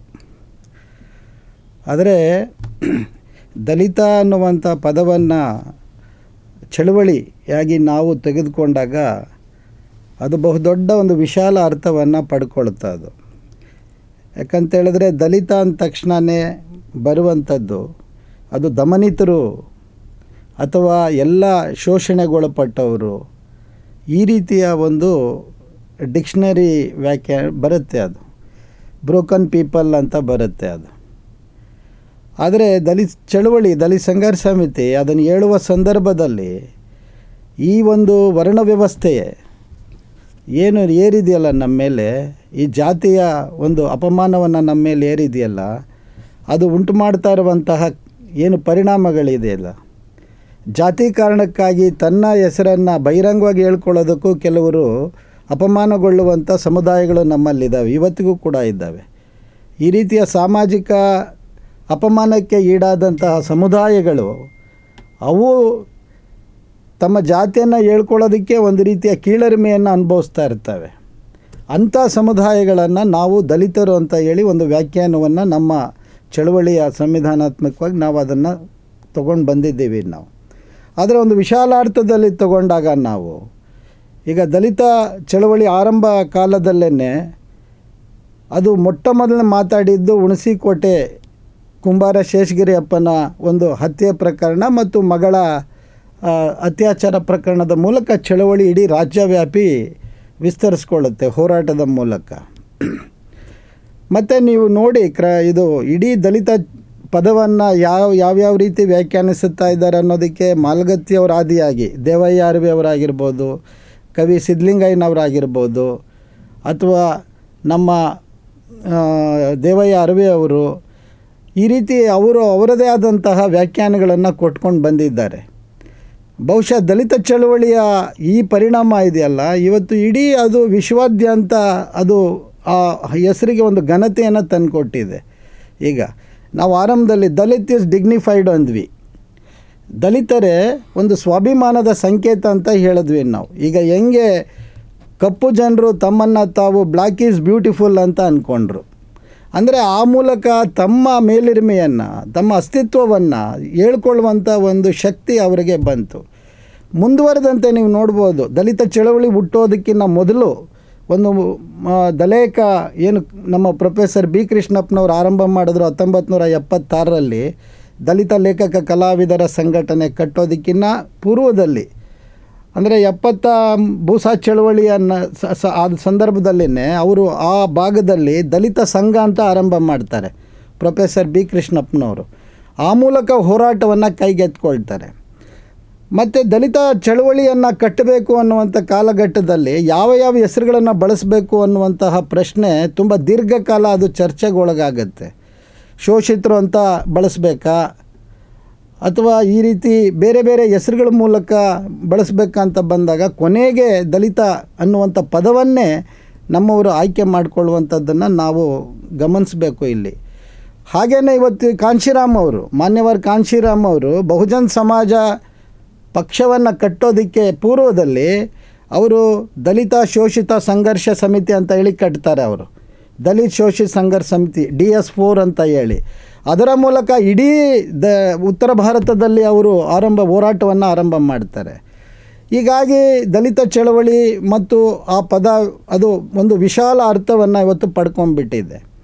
ಜೊತೆಗೆ ತಾವು ಹೇಳ್ದಂಗೆ ಈಗ ಇಬ್ಬರು ಸಚಿವರ ಹೆಸರನ್ನು ನೀವು ಹೇಳಿದ್ರಿ, ಆದರೆ ಅವರು ನೇರವಾಗಿ ಚಳವಳಿಯ ಭಾಗವಾಗಿ ಬಂದವರಲ್ಲ. ಅವರು ಈವನ್ ನಮ್ಮ ಪರಮೇಶ್ವರ ಆಗಿರ್ಬೋದು ಅಥವಾ ನಮ್ಮ ಮಹದೇವಪ್ಪನವರಾಗಿರ್ಬೋದು, ಅವರು ದಲಿತ ಚಳವಳಿ ಕಟ್ಟಿದ ನಂತರ ಅವರು ಬಂದು ಆ ಬೇರೆ ಬೇರೆ ಮೀಸಲು ಕ್ಷೇತ್ರಗಳಲ್ಲಿ ಗೆದ್ದು ಬಂದು ಇವತ್ತು ಸಚಿವರುಗಳಾಗಿ ಸಾಕಷ್ಟು ಅನುಭವ ಇದೆ ಅವರಿಗೆ. ಆದರೆ ನಾವು ಅವ್ರ ಜೊತೆ ಮಾತಾಡಿದಾಗ ಅವರು ಹೇಳಿದ್ದು, ನಾವು ಕೇಳಿದಾಗಲೂ ಕೂಡ ಅವರು ಹೇಳಿದ್ದು, ನಾವು ಆ ಅರ್ಥದಲ್ಲಿ ಅದನ್ನು ಹೇಳಲಿಲ್ಲ ನಾವು. ಆದರೆ ನೀವು ಯಾವುದನ್ನು ಟಾರ್ಗೆಟ್ ಮಾಡಿ ಮಾತಾಡ್ತಿದ್ದೀರಲ್ಲ, ದಲಿತ ಅಂದರೆ ಈಗ ಹೇಳಿದ್ರಲ್ಲ, ತುಂಬ ಚೆನ್ನಾಗಿ ಹೇಳಿದ್ದಾರೆ ಮಾಲ್ಗತ್ತಿ ಸಾರು. ಆ ಪದಕ್ಕೆ ಒಂದು ಸೋಂಕನ್ನು ಅದಕ್ಕೆ ಲೇಪಿಸ್ತಾರಲ್ಲ, ಅದು ಆದಾಗ ಅದು ತನ್ನ ಇದನ್ನು ಕಳ್ಕೊಳ್ಳುತ್ತೆ ಅನ್ನುವಂಥದ್ದು ಅಸ್ಪೃಶ್ಯರು ಅನ್ನೋ ಭಾವನೆಯಲ್ಲಿ ನೀವು ಮಾತಾಡ್ತಾ ಇದ್ದೀರಿ. ಅದನ್ನು ಬಿಡಿ ಅಂತ ಹೇಳಿದ್ವಿ, ಆ ಅರ್ಥದಲ್ಲಿ ನಾವು ಮಾತಾಡಿದ್ದು ಅನ್ನುವಂಥದ್ದನ್ನು ಹೇಳಿದ್ದಾರೆ ಅವರು. ಸೊ ಹೀಗಾಗಿ ಇವರು ಯಾವ್ಯಾವ ಸಂದರ್ಭದಲ್ಲಿ ಇವರು ಇದಕ್ಕೆ ಏನೇನು ಹೇಳ್ತಾರೆ ಅನ್ನೋಂಥದ್ದು ನಿಮಗೆ ಗೊತ್ತಿದೆ. ಈಗ ಬಾಬಾ ಸಾಹೇಬ್ ಅಂಬೇಡ್ಕರ್ ಅವರು ಕೂಡ ಹರಿಜನ ಅನ್ನುವಂಥ ಪದವನ್ನು ಗಾಂಧೀಜಿ ಬಳಸಿದಾಗ ತುಂಬ ತೀವ್ರವಾದ ಆಕ್ಷೇಪವನ್ನು ಎತ್ತಿದ್ರು. ಅದಕ್ಕೆ ನಾವು ಹರಿಜನರಾಗೋದಾದರೆ ನೀವು ಯಾರ ಮಕ್ಕಳು ಅನ್ನುವಂಥ ಪ್ರಶ್ನೆಯನ್ನು ಬಾಬಾ ಸಾಹೇಬರು ಎದ್ದಿದ್ದುಂಟು. ಹಾಗಾಗಿ ಇವತ್ತು ಯಾವುದೇ ಒಂದು ಪದ ಅದು ಒಂದು ಚಾರಿತ್ರಿಕ ಮಹತ್ವವನ್ನು ಪಡ್ಕೊಳ್ಳೋದು ಯಾವಾಗಪ್ಪ ಅಂತ ಹೇಳಿದ್ರೆ, ಅದಕ್ಕೆ ಒಂದು ಗಟ್ಟಿಯಾದ ರಾಜಕೀಯ ಒಂದು ಸಾಮಾಜಿಕ ಶಕ್ತಿ ಬಂದಾಗ. ಹಾಗಾಗಿ ದಲಿತ ಆಗಿರ್ಬೋದು, ಬಂಡಾಯ ಆಗಿರ್ಬೋದು, ಇವೆಲ್ಲವೂ ಕೂಡ ಆ ಕಾಲಘಟ್ಟದಲ್ಲಿ ಆ ಚಾರಿತ್ರಿಕವಾದಂತಹ ಅದು ನಿರ್ವಹಿಸ್ತಾ ಬರ್ತಾ ಇದ್ದಾವೆ ಅನ್ನೋದನ್ನು ಇಲ್ಲಿ ನಾವು ಗಮನಿಸಬೇಕು. ಚರ್ಚೆ ಮುಂದುವರೆದು ನಾನು ಬರ್ತೇನೆ. ಈ ಕಳೆದ 10 ವರ್ಷಗಳಿಂದ ಅಂತ ನಾನು ಮೆನ್ಷನ್ ಮಾಡಿದೆ, ಅದು ನಿಜ ಕೂಡ. ಈ ಪದ ಏನಂದರೆ, ನೀವೆಲ್ಲ ಹೇಳಿದಾಗೆ ದಲಿತ ಅನ್ನೋ ಒಂದು ಪದ ಇದೆಯಲ್ಲ, ಅದರ ವಿಶಾಲವಾದ ಶಕ್ತಿ, ಅದರ ಸಾಮರ್ಥ್ಯ ಇವತ್ತಿನ ಕೋಮುವಾದಿ ರಾಜಕೀಯಕ್ಕೆ ಅಡೆತಡೆಯನ್ನು ಒಡ್ಡುವಂತಹ ಸ್ಥಿತಿ ನಿರ್ಮಾಣ ಆಗ್ತಾ ಇರೋದು ಅವ್ರಿಗೆ ಅರಿವು ಬಂದಿದೆ. ನೋಡಿ, ಅದರ ಏನು ವಿಷಾದನ ಗೊತ್ತಿಲ್ಲ, ಒಬ್ಬ ಮಾಜಿ ದಲಿತ ಸಚಿವರು ಸಾವರ್ಕರ್ ಅವರನ್ನ ಸಮರ್ಥನೆ ಮಾಡ್ಕೊಳ್ಳುವಂಥ ಒಂದು ಸಂದರ್ಭ ಒದಗಿ ಬಂದಿದೆ. ನಾವೆಲ್ಲ ನೋಡುವಂಥ ಸ್ಥಿತಿ ಬಂದಿದ್ದೀವಿ ಅಂದರೆ ಇದು ವಿಪರ್ಯಾಸ ಅಂತ ಏನೂ ಇಲ್ಲ. ಹಾಗಾಗಿ ಈ ಸಾಮರ್ಥ್ಯ ಏನಿದೆ, ಶಕ್ತಿ ಸಾಮರ್ಥ್ಯ, ಹೋರಾಟದ ಸಾಮರ್ಥ್ಯ, ಇದನ್ನು ಕುಗ್ಸೋಕ್ಕೋಸ್ಕರ, ಇದನ್ನು ವಿಭಜನೆ ಮಾಡೋಕ್ಕೋಸ್ಕರ ಈ ಕೋಮುವಾದಿ ಶಕ್ತಿಗಳು ಹರಿಬಿಟ್ಟಿರ್ತಕ್ಕಂಥ ಈ ಚರ್ಚೆ ಅಂತ ನಾನಂತೂ ಭಾವಿಸ್ಕೊಂಡಿದ್ದೀನಿ. ಇದ್ರ ಬಗ್ಗೆ ನೀವೇನು ಹೇಳ್ತೀರಿ? ಇದು 2018ರಲ್ಲಿ ಕೋರ್ಟಿಗೆ ಹೋದ ಪ್ರಸಂಗ ಇದೆ ಅಲ್ವಾ? ಈ ಕೋರ್ಟಿಗೆ ಹೋದಂಥವರೇ RSSನ ಪ್ರತಿನಿಧಿಗಳು ಅಂತ ಹೇಳಲಾಗತ್ತೆ ಒಂದು. ಆಮೇಲೆ ಎರಡನೇದ್ದು, ಕೋರ್ಟಿಗೆ ಹೋದವರಲ್ಲಿ ದಲಿತರೇ ಇದ್ದರು ಅನ್ನುವಂಥ ಮಾತಿದೆ. ಅಂದರೆ ಸಾಮಾನ್ಯವಾಗಿ ಏನು ಮಾಡ್ತಾರೆ, RSSನವ್ರು ಯಾರೇ ಇದ್ದರೂ ಕೂಡ ದಲಿತ ಅನ್ನುವಂಥ ಪದದ ಬಗ್ಗೆ ಆಕ್ಷೇಪವನ್ನು ಎತ್ತಬೇಕು ಅಂದರೆ ಅವ್ರ ಮೂಲಕವೇ ಎತ್ತಿಸೋದಕ್ಕೆ ಮುಂದಕ್ಕೆ ಮಾಡಿರುವ ಸಾಧ್ಯತೆಗಳು ಇರ್ತವೆ, ಇಲ್ಲ ಅಂತನ್ನುವಂಥ ಮಾತಿಲ್ಲ. ಆದರೆ ಕೋರ್ಟಿಗೆ ಹೋಗುವ ಅಗತ್ಯ ಇತ್ತ? ಮೊದಲನೇ ಪ್ರಶ್ನೆ. ಕೋರ್ಟಿಗೆ ಹೋಗುವ ಉದ್ದೇಶ ಏನೋ, ಒಂದು ಶಬ್ದದ ಬಳಕೆಗೋಸ್ಕರವಾಗಿ ಕೋರ್ಟಿಗೆ ಹೋಗ್ತಾರೆ ಅಂತ ಅನ್ನೋ ಹಾಗಿದ್ರೆ ಅದರ ಹಿಂದೆ ಏನೋ ದುರುದ್ದೇಶ ಇದೆ. ಸರಿ, ಸರ್ಕಾರದ ಕಡತಗಳಲ್ಲಿ ಆ ಶಬ್ದ ಬಳಸಬಾರ್ದು ಅನ್ನುವಂಥದ್ದು ಬೇರೆ ಮಾತು. ದಲಿತ ಅನ್ನುವಂಥ ಪದ ಬಳಸಬಾರ್ದು, ಸರ್ಕಾರದ ಯಾವುದೋ ಶಬ್ದಗಳಿಗೆ ಮಾನ್ಯತೆ ಕೊಟ್ಟಿದೆಯೋ ಆ ಪದಗಳನ್ನೇ ಬಳಸಬೇಕು. ಸರ್, ನನಗೆ ಅರವಿಂದ್ ಮಾಲ್ಗತ್ತಿ ಅಂತ ಇದೆ, ನಾನು ಅರವಿಂದ್ ಮಾಲ್ಗತ್ತಿ ಅಂತ ಬಿಟ್ಟು ಬೇರೆ ಇನ್ನೊಂದು ಶಬ್ದದಿಂದ ನಾನು ಗುರುತಿಸ್ಕೊಳ್ಳಿಕ್ಕೆ ಸಾಧ್ಯ ಇಲ್ಲ ಸರ್ಕಾರದ ಪರಿಭಾಷೆಯ ಮೂಲಕ. ಬೇರೆ ಇಲ್ಲ, ನಾನು ಅರವಿಂದ್ ಮಾಲ್ಗತ್ತಿ ಅಲ್ಲ, ನಾನು ಇನ್ನೊಂದು ಸಂಗಪ್ಪ ಮಾಲ್ಗತ್ತಿನೋ ನಿಂಗಪ್ಪ ಮಾಲ್ಗತ್ತಿನೋ ಅಂತ ಹೋದರೆ ನನಗೆ ಸಿಗಬೇಕಾದ ಸವಲತ್ತುಗಳೆಲ್ಲ ಹೊರಟೋಗ್ಬಿಡ್ತವೆ, ಅಥವಾ ನಾನು ಸಂಬಳನೇ ಕೊಡಲ್ಲ ನನಗೆ ನೌಕರಿಗೆ ಹೋದರೆ. ಹೀಗಾಗಿ ಇವು ಸಂಬಂಧ ಅಲ್ಲ. ಹೀಗಾಗಿ ಸರ್ಕಾರದ ಪದಗಳು ಏನಿದಾವೆಯೋ ಅಲ್ಲಿ ಬಳಸುವಂಥದ್ದು ಸರಿ. ಆದರೆ ಇವರು ಕೋರ್ಟಿಗೆ ಹೋಗಿ ಅದರ ಬಗ್ಗೆ ತೀರ್ಮಾನ ತೆಗೆದುಕೊಳ್ಳುವಷ್ಟರ ಮಟ್ಟಿಗೆ ಹೆಜ್ಜೆ ಮುಂದಿಡುವವರು ಯಾರು, ಅವ್ರ ಉದ್ದೇಶ ಏನಿದೆ ಅಂತ ನಾವು ಆಲೋಚನೆ ಮಾಡಿದಾಗ ಬಹುಶಃ ನೀವು ಹೇಳಿದ ಸಂಗತಿ ಏನಿದೆಯೋ ಅದು ಮುಂಚೂಣಿಗೆ ಬಂದು ನಿಂತ್ಕೊಳ್ತದೆ. ದಲಿತ ಅನ್ನುವಂಥದ್ದು ಒಂದು ದೊಡ್ಡ ಶಕ್ತಿಯಾಗಿ ಭಾರತದಾದ್ಯಂತ ತಲೆ ಎತ್ತಿ ನಿಂತಿದೆ, ವಿಶ್ವದಾದ್ಯಂತ ಅದು ಮಾತು ಮಾಡಿದೆ. ಈ ಶಕ್ತಿಯನ್ನು ಕರಗಿಸುವುದು ಹೇಗೆ, ಛಿದ್ರಗೊಳಿಸುವುದು ಹೇಗೆ ಅನ್ನುವಂತಹ ದುರಾಲೋಚನೆಯಿಂದ ಏನಾದರೂ ಇದು ಘಟಿಸಿದೆಯೇ ಅನ್ನುವಂಥದ್ದು ಒಂದು ಪ್ರಶ್ನೆ. ಎರಡನೇದು, ಕೋರ್ಟಿನ ಆದೇಶವನ್ನು ಅಪಾರ್ಥಕ್ಕೆ ಒಳಗು ಮಾಡಿದ್ರೇನೋ ಅಂತ ಅನಿಸುತ್ತೆ. ಒಂದು, ಪರಿಶಿಷ್ಟ ಜಾತಿ ಪರಿಶಿಷ್ಟ ಪಂಗಡ ಅನ್ನುವಂತಹ ಪದಗಳಿಗೆ ಸಂವಾದಿಯಾಗಿ ಅಥವಾ ಪರ್ಯಾಯವಾಗಿ ಇದನ್ನು ಬಳಸ್ತಾ ಇದ್ದಾರೆ, ಅದನ್ನು ಬಳಸಬೇಡಿ ಅಂತ ಹೇಳಿದೆ. ನೀವು ಸಂವಾದಿಯಾಗಿ ಬಳಸಬಾರ್ದು ಅಂತನ್ನುವಂಥ ವಿಚಾರವೇ ವಿನಃ ಸಾಮಾಜಿಕವಾಗಿ ನೀವು ಅದನ್ನು ಬಳಸಬಾರ್ದು ಯಾರು ಅಂತ ಅಂದ್ಕೊಂಡ್ಬಿಟ್ಟು ಕೋರ್ಟ್ ಹೇಳಿದೆಯೇ? ಹೀಗಾಗಿ ನಾವು ಇಂಥವುಗಳ ಕುರಿತು ಆಲೋಚನೆ ಮಾಡುವ ಅಗತ್ಯ ಇದೆ. ಆದರೆ ಮಾಧ್ಯಮಗಳು ಏನು ಮಾಡಿದ್ವು ಅಂತಂದರೆ, ಮಾಧ್ಯಮಗಳು ಕೂಡ ಅದು ನಿಷೇಧಾತ್ಮಕ ಪದ ಅನ್ನೋ ರೀತಿಯಲ್ಲಿಯೇ ಮುಂದಿಟ್ಬಿಟ್ರು. ಆದರೆ ಅದು ಕಡತಗಳಿಗೆ ನಿಷೇಧಾತ್ಮಕ, ಆಡಳಿತಾತ್ಮಕವಾಗಿ ನಿಷೇಧಾತ್ಮಕವೇ ವಿನಃ ಸಾಮಾಜಿಕವಾಗಿ ನಿಷೇಧಾತ್ಮಕ ಅಲ್ಲ ಪ್ರಶ್ನೆ ಅನ್ನುವಂಥದ್ದನ್ನು ಸ್ಪಷ್ಟಪಡಿಸಬೇಕಾಗಿತ್ತು. ಅದು ಮಾಡದೇ ಇರುವಂಥದ್ದು ಒಂದು ಲೋಪ. ಅದರ ದುರುಪಯೋಗವನ್ನು ಕೋಮುವಾದಿಗಳು ಮಾಡಿಕೊಳ್ತಾ ಇದ್ದಾರೆ ಪರೋಕ್ಷವಾಗಿ ಅಂತ ಅನಿಸುತ್ತೆ. ಆಮೇಲೆ ಚಳುವಳಿಯಲ್ಲಿದ್ದಂತಹ ನಾಯಕರು ವಿವೇಚನೆ ಉಳ್ಳಂಥವರು ಮತ್ತು ವೈಚಾರಿಕ ಶಕ್ತಿಯನ್ನು ಉಳ್ಳಂಥವರು ಇಂಥವುಗಳ ಬಗ್ಗೆ ಹೆಚ್ಚು ಜಾಗೃತವಾಗಿದ್ದುಕೊಂಡು ಬಿಟ್ಟು ಶಬ್ದವನ್ನು ಪ್ರಯೋಗ ಮಾಡುವ ಅಗತ್ಯ ಇದೆ. ಯಾರೋ ಹೇಳಿದ್ರು ಅನ್ನುವ ಕಾರಣಕ್ಕೋಸ್ಕರವಾಗಿ ಅದನ್ನು ಹೇಳಿಬಿಡುವಂಥದ್ದಲ್ಲ. ಇದು ಯಾಕೆ ಹೇಳಿದರು, ಇದರ ಉದ್ದೇಶ ಏನಿದೆ, ಇದು ಅಥವಾ ಇದನ್ನು ಹೇಳೋದ್ರಿಂದ ಏನು ಪರಿಣಾಮ ಬೀರ್ತದೆ ಅನ್ನುವಂಥದ್ರ ಬಗ್ಗೆ ಆಲೋಚನೆ ಮಾಡುವ ಅಗತ್ಯ ಇದೆ. ಇದು ಏನಾಗಿದೆ,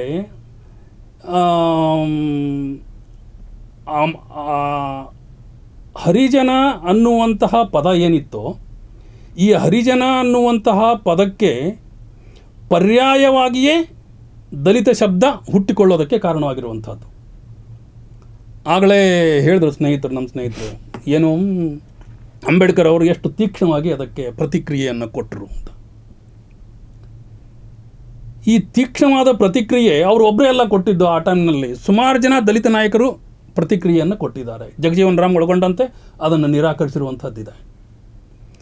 ಆದರೆ ಪರ್ಯಾಯವಾಗಿ ಇನ್ನೊಂದು ಶಬ್ದಕ್ಕೆ ಕೊಡುವಂಥದ್ದಕ್ಕೆ ಅವಾಗೇನಿತ್ತು, ಹರಿಜನರು ಅಂದರೆ ದೇವರ ಪ್ರತಿನಿಧಿಗಳು ಅಂತ ಹೇಳ್ತಾ ಇತ್ತು, ಅಥವಾ ಹರಿಜನರು ಅಂತಂದರೆ ಅನಾಥರು, ದೇವರು ಅಂತಂದರೆ ಅನಾಥ ರಕ್ಷಕ, ಹೀಗಾಗಿ ದಲಿತರು ಅನಾಥರು, ಹೀಗಾಗಿ ಅವರನ್ನು ದೇವರು ರಕ್ಷಣೆ ಮಾಡ್ತಾನೆ, ಅವರು ದೇವರ ಮಕ್ಕಳು ಅಂತ ಅಂದ್ಕೊಂಡು ಬಿಟ್ಟು ಹೇಳಿದ್ದಿದೆ. ಅಲ್ಲಿ ಹಾಗಿದ್ರೆ ಅವ್ರು ದೇವರ ಮಕ್ಕಳು ಆಗೋ ಹಾಗಿದ್ರೆ ನೀವು ಯಾರ ಮಕ್ಕಳು ಅನ್ನುವಂಥ ಪ್ರಶ್ನೆ ಬರುತ್ತೆ.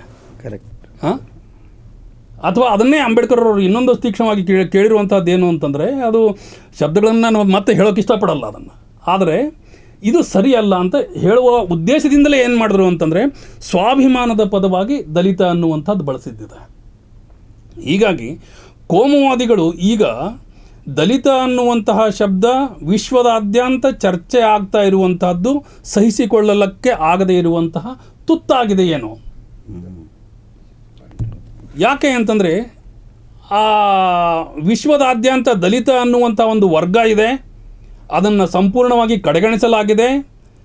ಒಂದು ಭಾರತದಲ್ಲಿಯೇ ಎರಡು ಭಾರತಗಳಿವೆ ಅನ್ನುವಂಥ ಆಲೋಚನಾ ಕ್ರಮ ನಮ್ಗೆ ಈಗಾಗಲೇ ಬಳಕೆಯಲ್ಲಿದೆ. ಒಂದು ಸ್ಪೃಶ್ಯ ಭಾರತ, ಇನ್ನೊಂದು ಅಸ್ಪೃಶ್ಯ ಭಾರತ ಅಂತ.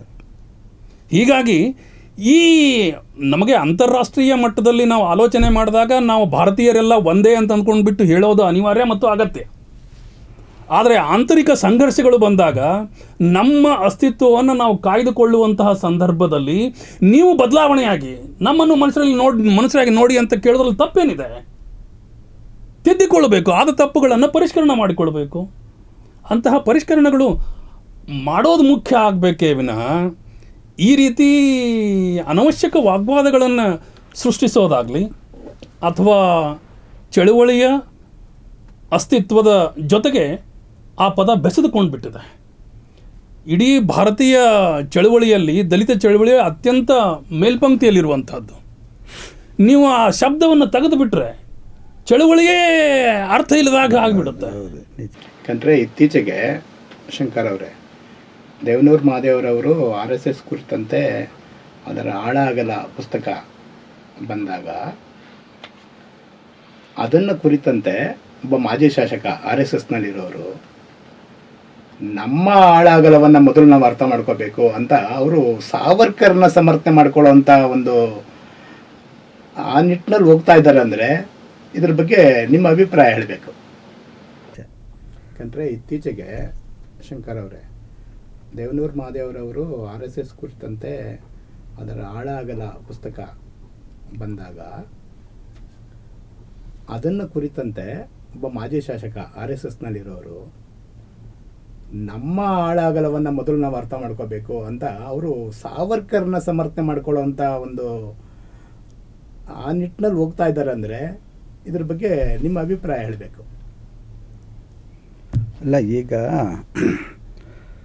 ಕೋಮುವಾದ ಇದು ಇವತ್ತು ಯಾವ ವಿಪರೀತಕ್ಕೆ ಹೋಗಿದೆ ಅನ್ನುವಂಥದ್ದು ನಮ್ಗೆ ಈಗಾಗಲೇ ನಾವು ಅನುಭವಿಸ್ತಾ ಇದ್ದೀವಿ, ಇಡೀ ದೇಶ ಅನುಭವಿಸ್ತಾ ಇದೆ. ಅದು ನಮ್ಮನ್ನು ಬೆಳೆಸ್ಕೊತಾ ಇದೆ. ಸಾಂಸ್ಕೃತಿಕವಾಗಿ ಯಾವ ಒಂದು ರಾಜಕಾರಣವನ್ನು ಇವತ್ತು ಅದು ಹುಟ್ಟಾಗ್ತಾ ಇದೆ, ಪಠ್ಯಗಳ ಪರಿಷ್ಕರಣೆಗಳ ಮೂಲಕ, ಮತ್ತು ನಮ್ಮ ಆಹಾರ, ನಮ್ಮ ಉಡುಗೆ ತೊಡುಗೆಗಳ ಮೂಲಕ ಆ ಸಾಂಸ್ಕೃತಿಕ ರಾಜಕಾರಣವನ್ನು ವಿಪರೀತಕ್ಕೆ ತಗೊಂಡು ಹೋಗ್ತಾ ಇದೆ ಇವತ್ತು. ಈಗ ಅವರಿಗೆ ಏನು ಈ ಮಲ್ಗತ್ತಿ ಸಾರಿ ಹೇಳ್ದಾಗೆ ಆ ಪದಗಳನ್ನು ಅದನ್ನು ಒಂದು ರೀತಿಯಲ್ಲಿ ಡೈಜೆಸ್ಟ್ ಮಾಡ್ಕೊಳ್ಳೋದಕ್ಕೆ ಅವರಿಗೆ ಕಷ್ಟ ಆಗ್ತಾ ಇರುವಂಥದ್ದು. ವಿಶೇಷವಾಗಿ ಕೋಮುವಾದಿಗಳಿಗೆ ದಲಿತ ಪದ ಅಷ್ಟೇ ಅಲ್ಲ, ಕಮ್ಯುನಿಸ್ಟ್ರಂದರೂ ಅಷ್ಟೇ ಅವರಿಗೆ ತೀವ್ರವಾದ ಆತಂಕ ಇದೆ, ಮತ್ತು ಅತ್ಯಂತ ಅಸಹನೆ ತುಂಬಿದೆ ಅವರಿಗೆ. ಕೆಲವು ಪದಗಳನ್ನು ಅವರು ಎಷ್ಟು ಅದನ್ನು ಅವರು ತೀವ್ರವಾಗಿ ವಿರೋಧಿಸ್ತಾರಂದರೆ ಆ ಮಟ್ಟಕ್ಕೂ ವಿರೋಧವಂತ ಮನಸ್ಸಲ್ಲಿ ಅದು ಈಗಾಗಲೇ ಇಂಜೆಕ್ಟ್ ಆಗಿಬಿಟ್ಟಿದೆ ಅವರಿಗೆ. ಹಾಗಾಗಿ ಇವತ್ತು ಇಡೀ ಕಳೆದ ಈ 2014 ನಂತರದ ರಾಜಕಾರಣದ ಒಂದು ಇದನ್ನು ನೋಡಿದ್ರೆ ನಾವು ಪ್ರತಿಯೊಂದರ ಮೇಲೂ ದಾಳಿಗಳು ನಡೀತಾ ಇದೆ. ಕೇವಲ ಪದಗಳಷ್ಟೇ ಅಲ್ಲ, ಇಡೀ ಮನುಷ್ಯನ ವ್ಯಕ್ತಿತ್ವವನ್ನೇ ವಿಭಜಿಸುವಂತಹ ಒಂದು ಇದಕ್ಕೆ ಅವರು ಹೋಗ್ಬಿಟ್ಟಿದ್ದಾರೆ. ಈಗ ಸಂವಿಧಾನವನ್ನು ತಗೊಳ್ತಾರೆ. ಈಗ ಸಂವಿಧಾನಕ್ಕೂ ಅವರು ಸಂವಿಧಾನದ ಬಗ್ಗೆ ಈಗ ಮೊನ್ನೆ ನೀವು ನೋಡಿರ್ಬೋದು, ಏನು ಭೀಮಾ ಸಂಗಮ ಅನ್ನುವಂಥ ಒಂದು ಏನೋ ಕಾರ್ಯಕ್ರಮ, ಅಥವಾ ಸಂವಿಧಾನ ಸನ್ಮಾನ ಅಂತ ಕಾರ್ಯಕ್ರಮ, ಇದೆಲ್ಲ ಹೆಂಗೆ ಉಟ್ಕೊಳ್ಳುತ್ತೆ ಅವರಿಗೆ? ಯಾಕೆಂದರೆ ಈ ರೀತಿಯ ಚಳುವಳಿಗಳನ್ನು ಸಂಪೂರ್ಣವಾಗಿ ನಿಷ್ಕ್ರಿಯಗೊಳಿಸುವಂತಹ ಕುತಂತ್ರಗಳನ್ನು, ತಂತ್ರಗಾರಿಕೆಗಳನ್ನು ಅವರು ಮಾಡ್ತಾನೆ ಇರ್ತಾರೆ. ಅವರು ಇದೇ ಎನ್ ಮಹೇಶ್ರವರು ಕಳೆದ 2 ದಶಕಗಳ ಕಾಲ ಅವ್ರ ಮೇಲೆ ಅಂಬೇಡ್ಕರ್ ಬರ್ತಾಯಿದ್ರು. ಒಂದು ಕಾಲಕ್ಕೆ ಅಂಬೇಡ್ಕರ್ ಬಂದು ಅಂಬೇಡ್ಕರೇ ಹೇಳಿದ್ದಾರೆ ಇವರಿಗೆ ಅಪರಾವತಾರ ಅನ್ನೋ ರೀತಿ ಮಾತಾಡ್ತಾ ಇದ್ದವ್ರಿಗೆ ಈಗ ಮೋದಿ ಆವಾಹನೆ ಆಗಿಬಿಟ್ಟಿದೆ. ಈಗ ಇದು ಯಾಕಾಯ್ತು ಈಗ ಅಂದರೆ ಇಂಥ ವ್ಯಕ್ತಿತ್ವಗಳಿದೆಯಲ್ಲ, ಇದು ಈ ಸ್ಪ್ಲಿಟ್ ಪರ್ಸ್ನಾಲಿಟಿಗಳು, ಇವರು ಯಾವತ್ತೂ ಕೂಡ ಯಾವುದೇ ಸಿದ್ಧಾಂತಗಳಿಗೆ ಅವರು ಒಂದು ರೀತಿ ತತ್ವಬದ್ಧರಾಗಿರೋದಿಲ್ಲ ಅವರು. ಸೊ ಹೀಗಾಗಿ ಸಾವರ್ಕರ್ನೂ ಅವರನ್ನು ವೈಭವೀಕರಿಸ್ತಾರೆ ರಾಜಕೀಯ ಲಾಭಕ್ಕೆ ಮತ್ತು ಸ್ವಾರ್ಥ. ಅದು ಅಲ್ಲಿ ಯಾವ ಸಮುದಾಯದ ಹಿತ ಇಲ್ಲ ಅಥವಾ ದೇಶದ ಹಿತ ಇಲ್ಲ, ಯಾವುದೇ ಇಲ್ಲ, ತನ್ನ ಸ್ವಾರ್ಥಕ್ಕಾಗಿ ಯಾವ ರೀತಿ ಈ ಥರದ ಮಾತುಗಳನ್ನು ಅವ್ರು ಆಡ್ತಾ ಹೋಗ್ತಾ ಇದ್ದಾರೆ. ಹಾಗಾಗಿ ಇವತ್ತು ದೇಶ ಏನು ಅನುಭವಿಸ್ತಾ ಇದೆ ಇದನ್ನು ತುಂಬ ತೀವ್ರವಾಗಿ, ಅಂದರೆ ಇವತ್ತಿನ ದಲಿತ ಪದದ ಮೇಲಿನ ದಾಳಿ ಇದೆಯಲ್ಲ, ಅದು ಕೇವಲ ದಲಿತ ಪದದ ಮೇಲಿನ ದಾಳಿ ಅಲ್ಲ, ನಮ್ಮ ಆಹಾರದ ಮೇಲೂ ದಾಳಿ ನಡೀತಾ ಇದೆ. ಈಗ ಮಾತಾಡಿದ್ವಲ್ಲ, ಈರುಳ್ಳಿ ಬೆಳ್ಳುಳ್ಳಿ ನೀವು ಸ್ವೀಕಾರ ಮಾಡಬಾರ್ದು ಅಂತಾರೆ. ಹೋಟ್ಲುಗಳ ಮುಂದೆ ದೊಡ್ಡ ದೊಡ್ಡ ಬೋರ್ಡ್ಗಳಾಗ್ತಾ ಇದ್ದಾರೆ. ಈ ಥರದ ಈಗ ಒಂದು ಆಹಾರವನ್ನು ಸಂಪೂರ್ಣವಾಗಿ ಅದನ್ನು ಏನು ನಿರಾಕರಿಸುವಂತಹ ಒಂದು ಇದನ್ನು ಮಾಡ್ತಾ ಇದ್ದಾರೆ ಅವರು. ಹೀಗಾಗಿ ಇವತ್ತು ಕೆಲವು ವಿಚಾರಗಳು ಈಗ ಸಾಂಸ್ಕೃತಿಕ ರಾಜಕಾರಣವನ್ನು ಮಾಡುವಂಥ ಸಂದರ್ಭದಲ್ಲಿ ನಾವು ನಮ್ಮ ದಲಿತ ಪದವನ್ನು ಉಳಿಸ್ಕೊಳ್ಳುವ ಮೂಲಕನೇ, ಅದನ್ನು ಸಮರ್ಥಿಸ್ಕೊಳ್ಳುವ ಮೂಲಕನೇ ಈ ವೈದಿಕರ ಈ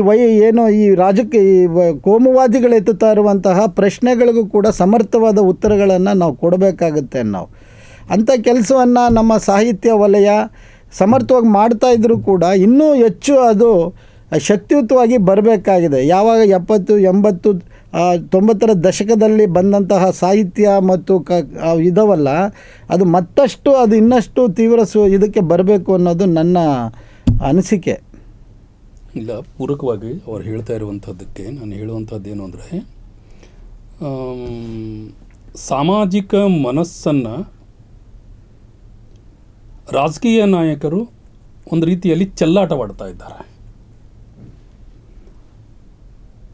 ಸಾಮಾಜಿಕ ಮನಸ್ಸು ರಾಜಕೀಯ ನಾಯಕತ್ವಕ್ಕೆ ಓಗೊಡಬಾರ್ದು. ಅವ್ರು ಓಗೊಡಬಾರ್ದು ಅಂತ ಅನ್ನುವ ಹಾಗಿದ್ರೆ ವಾಸ್ತವದ ಸತ್ಯಾಂಶಗಳನ್ನು ಸಾಮಾಜಿಕ ನಾಯಕರು ಮತ್ತು ಸಾಂಸ್ಕೃತಿಕ ನಾಯಕರು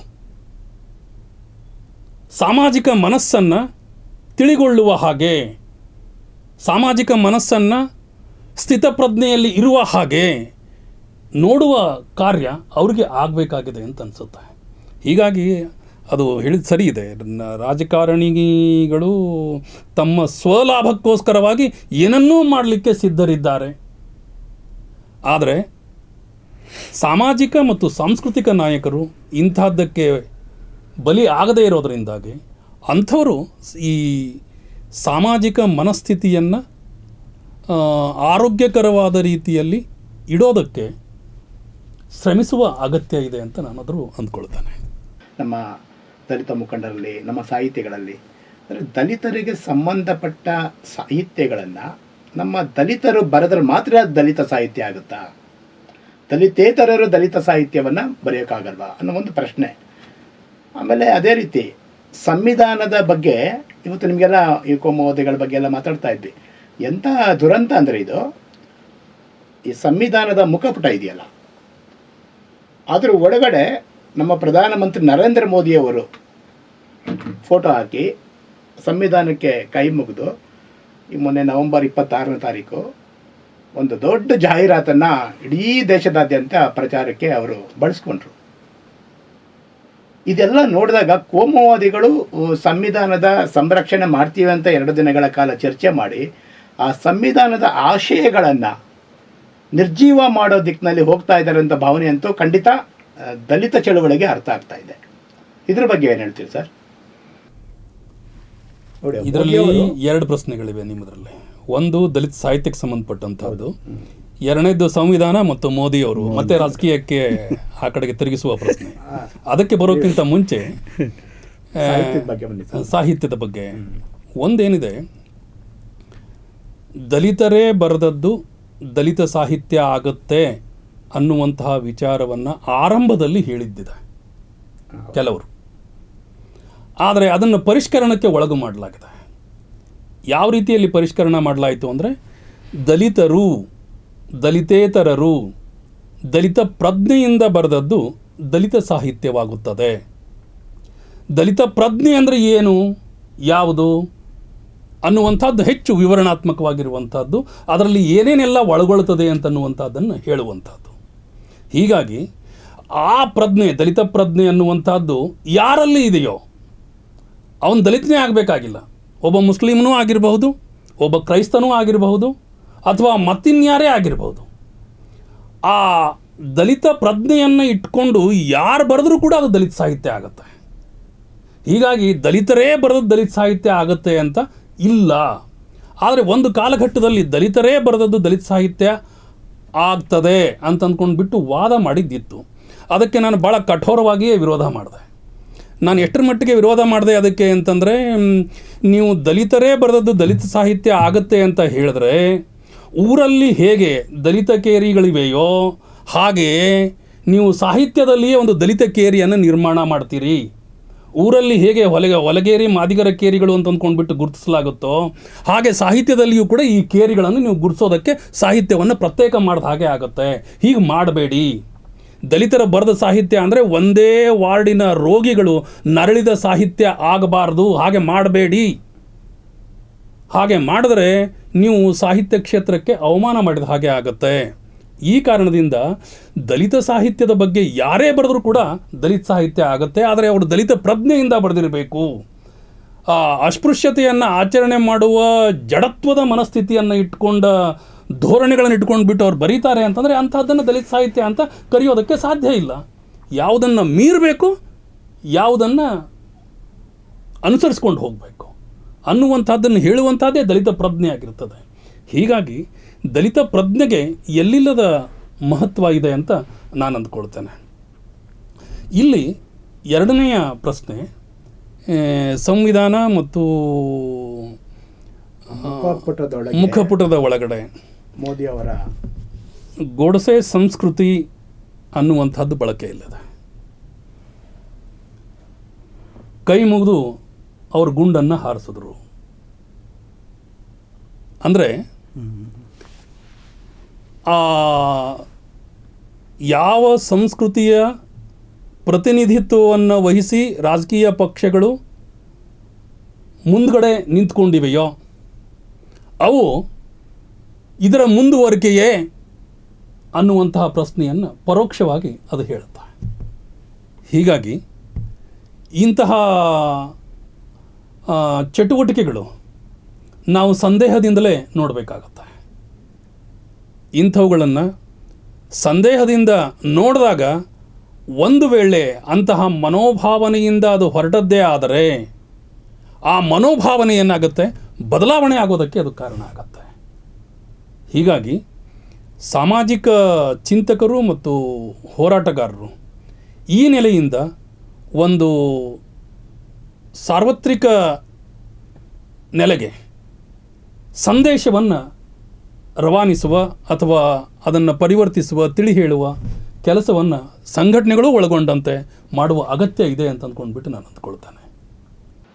ಮಾವಳ್ಳಿಯವರು ಹೋರಾಟಗಾರರಾಗಿ ಈ ಸಂವಿಧಾನದ ಹೆಸರಿನಲ್ಲಿ ನಡೀತಾ ಇರ್ತಕ್ಕಂಥ ಸಂವಿಧಾನದ ತಿರುಚುವಿಕೆ ಇದರ ಬಗ್ಗೆ ನೀವೇನು ಹೇಳ್ತೀರಿ? ಅಲ್ಲ, ಅದು ನಿಜ. ಈಗ ಅದು ತುಂಬ ಒಳ್ಳೆಯ ಉದಾಹರಣೆಯನ್ನು ಕೊಟ್ಟಿದ್ದಾರೆ. ಗೋಡ್ಸೆಯನ್ನು ಯಾವ ರೀತಿ ಆರಾಧಿಸುವಂತಹ ಮನಸ್ಸುಗಳೇ ಇವತ್ತು ಸಂವಿಧಾನದ ಬಗ್ಗೆನೂ ಮಾತಾಡ್ತಾ ಇದ್ದಾವೆ ಅನ್ನೋದು ಒಂದು ಕಡೆ ದೇವನೂರು ಮಾದೇವ ಅವರು ಈ ಮಾತನ್ನು ಹೇಳ್ತಾರೆ. ಒಂದು ಕಡೆ ಸಂವಿಧಾನವನ್ನು ಆರಾಧಿಸುವ ಅಥವಾ ಸಂವಿಧಾನವನ್ನು ಗೌರವಿಸುವವರೇ ಸಂವಿಧಾನಕ್ಕೆ ಗುಂಡನ್ನು ಇಡ್ತಾ ಇದ್ದಾರೆ ಅನ್ನುವಂಥ ಮಾತನ್ನು ಮಾದೇವ ಅವರು ತುಂಬ ಚೆನ್ನಾಗಿ ಹೇಳಿರುವಂಥದ್ದನ್ನು ನಾವಿಲ್ಲಿ ಗಮನಿಸಬೇಕು. ಜೊತೆಗೆ ಈ ಒಂದು ವಿಚಿತ್ರವಾದ ಬಿಕ್ಕಟ್ಟು ನಮ್ಮ ನಡುವೆ ಇದೆ, ನೋಡಬೇಕು. ಈಗ ಒಂದು ಕಡೆ ಗೋಡ್ಸೆಯನ್ನು ಆರಾಧಿಸೋರು, ಇನ್ನೊಂದು ಕಡೆ ಗಾಂಧಿಯನ್ನು ಕೂಡ ಆರಾಧಿಸ್ತಾರೆ. ಅಂದರೆ ಏಕಕಾಲಕ್ಕೆ ಕೊಲ್ಲಲ್ಪಟ್ಟವನು ಮತ್ತು ಕೊಲ್ಲುವವನು ಇಬ್ಬರು ಒಬ್ಬ ವ್ಯಕ್ತಿಯನ್ನು ಈ ಥರದ ಮನಸ್ಥಿತಿ ಇದೆಯಲ್ಲ, ಈ ರಾಜಕಾರಣ ಇದೆಯಲ್ಲ, ಬಹುಶಃ ಈ ಜ್ಞಾನ ವಿಶ್ವಕ್ಕೆ ದೊಡ್ಡ ಜ್ಞಾನವನ್ನು ಇವರು ಹೇಳೋ ಅಂಥವ್ರು ಇವರು. ಹಾಗಾಗಿ ಈಗ ಮಾಲ್ಗತ್ತಿ ಸಾರು ಹೇಳಿದಂಥ ಒಂದು ವಿಚಾರದ ಬಗ್ಗೆ ಸ್ವಲ್ಪ ನನ್ನ ತಕರಾರುಗಳನ್ನು ಹೇಳೋಕ್ಕೆ ಇಷ್ಟಪಡ್ತೇನೆ. ನಾನು ಸಾಹಿತ್ಯವನ್ನು ತುಂಬ ಗಂಭೀರವಾಗಿ ಓದ್ಕೊಂಡವನು ಅಲ್ಲ. ನಾನು ಅದರ ಚಳವಳಿಯ ಭಾಗವಾಗಿ ನಾನು ಓದ್ಕೊಂಡಿದ್ದೀನಿ. ಈಗ ದಲಿತರು ಮತ್ತು ದಲಿತೇತರರು ಬರೆದಿರುವಂತಹ ಸಾಹಿತ್ಯ, ಯಾರು ಆ ಅಪಮಾನಗಳನ್ನು ಅನುಭವಿಸಿ ಬರೆಯುವಂಥ ಆ ಒಳ ಅರ್ಜಿದೆಯಲ್ಲ, ಅದು ನಾನು ಅಲ್ಲಿ ನಿಂತು ಬರೆಯೋದು ಅನ್ನೋ ರೀತಿಗೂ ಸಾಕಷ್ಟು ಭಿನ್ನತೆಗಳಿರುತ್ತೆ ಅನ್ನೋದನ್ನು ಬಹುಶಃ ಅದು ಸರಿ ಅಂತ ಅಂದ್ಕೊಂಡಿದ್ದೀನಿ ನಾನು.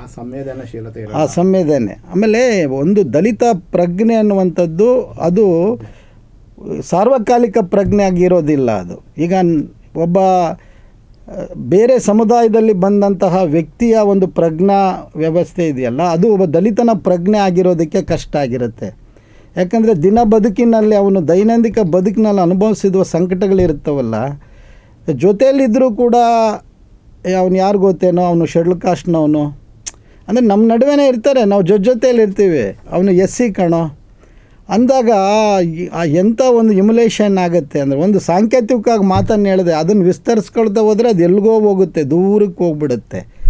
ಸೊ ಹೀಗಾಗಿ ಬೇರೆಯವರು ಬರೆದಿರೋದನ್ನೆಲ್ಲ ನಾವು ಕೂದಲು ಸೆಳ್ಕೊಂಡು ಚರ್ಚೆ ಮಾಡೋ ಅಗತ್ಯನೂ ಇಲ್ಲ. ಅದು ಬರೆದಿದ್ದು ಸರಿಯಲ್ಲ ಅಂತಲೂ ನಿರಾಕರಣೆ ಮಾಡೋಕ್ಕೂ ಆಗೋದಿಲ್ಲ. ಅನೇಕರು ಆ ದೃಷ್ಟಿ ಇಟ್ಕೊಂಡೇ ಬರೆದಿರ್ತಾರೆ, ಅದನ್ನು ಕೂಡ ನಾವು ಅದಕ್ಕೆ ಕೊಡಬೇಕಾದ ಗೌರವ ಕೊಡಲೇಬೇಕು ಆ ಸಾಹಿತ್ಯಕ್ಕೆ. ಅದಕ್ಕೆ ಆದರೆ ಸಮೀಕರಿಸುವ ಸಂದರ್ಭದಲ್ಲಿ ಎರಡನ್ನೂ ಈಕ್ವಲೈಸ್ ಮಾಡಿಬಿಟ್ರೆ ಒಬ್ಬ ಮಲ ಎತ್ತುತ್ತಾ ಇರ್ತಾನೆ. ಇವತ್ತಿಗೂ ನೋಡಿ ನೀವು, ಇವತ್ತಿಗೂ ಅವನು ಮಲವನ್ನು ಎತ್ತುತ್ತಾನೆ. ಇಲ್ಲ ಮಾವಳ್ಳಿಯವರೇ, ಅದರಲ್ಲಿ ಎರಡು ರೀತಿಯಲ್ಲಿದೆ. ನೀವು ಹೇಳೋದು ಸರಿ ಇದೆ, ಅದನ್ನು ನಾನು ಅಕ್ಷರಶಃ ಒಪ್ತೇನೆ. ಅದರಲ್ಲೇನು ಎರಡನೇ ಮಾತಿಲ್ಲ. ಸಾಹಿತ್ಯದಲ್ಲಿ ಎರಡು ರೀತಿಯಲ್ಲಿ ನೋಡಲಾಗುತ್ತೆ. ದಲಿತರೇ ಬರೆದಿರುವಂತಹದ್ದು ದಲಿತೀಯ ಸಾಹಿತ್ಯ ಅಂತ ಗುರುತಿಸ್ತೇವೆ. ಆಮೇಲೆ ದಲಿತೇತರರು ದಲಿತರ ಬಗ್ಗೆ ಬರೆದಾಗ ಅದಕ್ಕೆ ಅದಲಿತೀಯ ಸಾಹಿತ್ಯ, ದಲಿತೇಯ ಸಾಹಿತ್ಯ ಅಂತ ಹೇಳಿಬಿಟ್ಟು ಗುರುತಿಸುವಂಥ ಪರಿಪಾಠ ಇದೆ. ಅಂದರೆ ಈ ಸದ್ಯ ಕುವೆಂಪು ಅಂಥವ್ರು ಬರೀತಾರೆ. ಕುವೆಂಪು ಅವರು ದಲಿತರ ಬಗ್ಗೆ ಬರೆದ್ರೆ ಅದು ದಲಿತ ಸಾಹಿತ್ಯ ಅಂತ ನಾವು ಕರೆಯಲ್ಲ ಅಂತ ಹೇಳೋದು ಸರಿಯಲ್ಲ ಅಂತ. ಯಾಕೆ ಅಂದರೆ ಅವರು ಅಷ್ಟೇ ಆರೋಗ್ಯಕರವಾದ ಮನಸ್ಸಿನಿಂದ ಬರೆದಿರುವಾಗ ಅಂತಹದ್ದನ್ನು ನಾವು ದಲಿತ ಸಾಹಿತ್ಯದಿಂದ ಹೊರಗಿಡೋದು ಸರಿಯಾದಂತಹ ಕ್ರಮ ಆಗಲಾರ್ದು. ಕುವೆಂಪು ಅವರೊಬ್ಬರೇ ಅಲ್ಲ, ಹಾಗೆ ಬರೆದಂಥವ್ರು ಸಾಕಷ್ಟು ಜನ ಇದ್ದಾರೆ. ಹೀಗಾಗಿ ಅದು ಒಂದು ಸಮೂಹ ಇದೆ, ಸಮುದಾಯ ಇದೆ.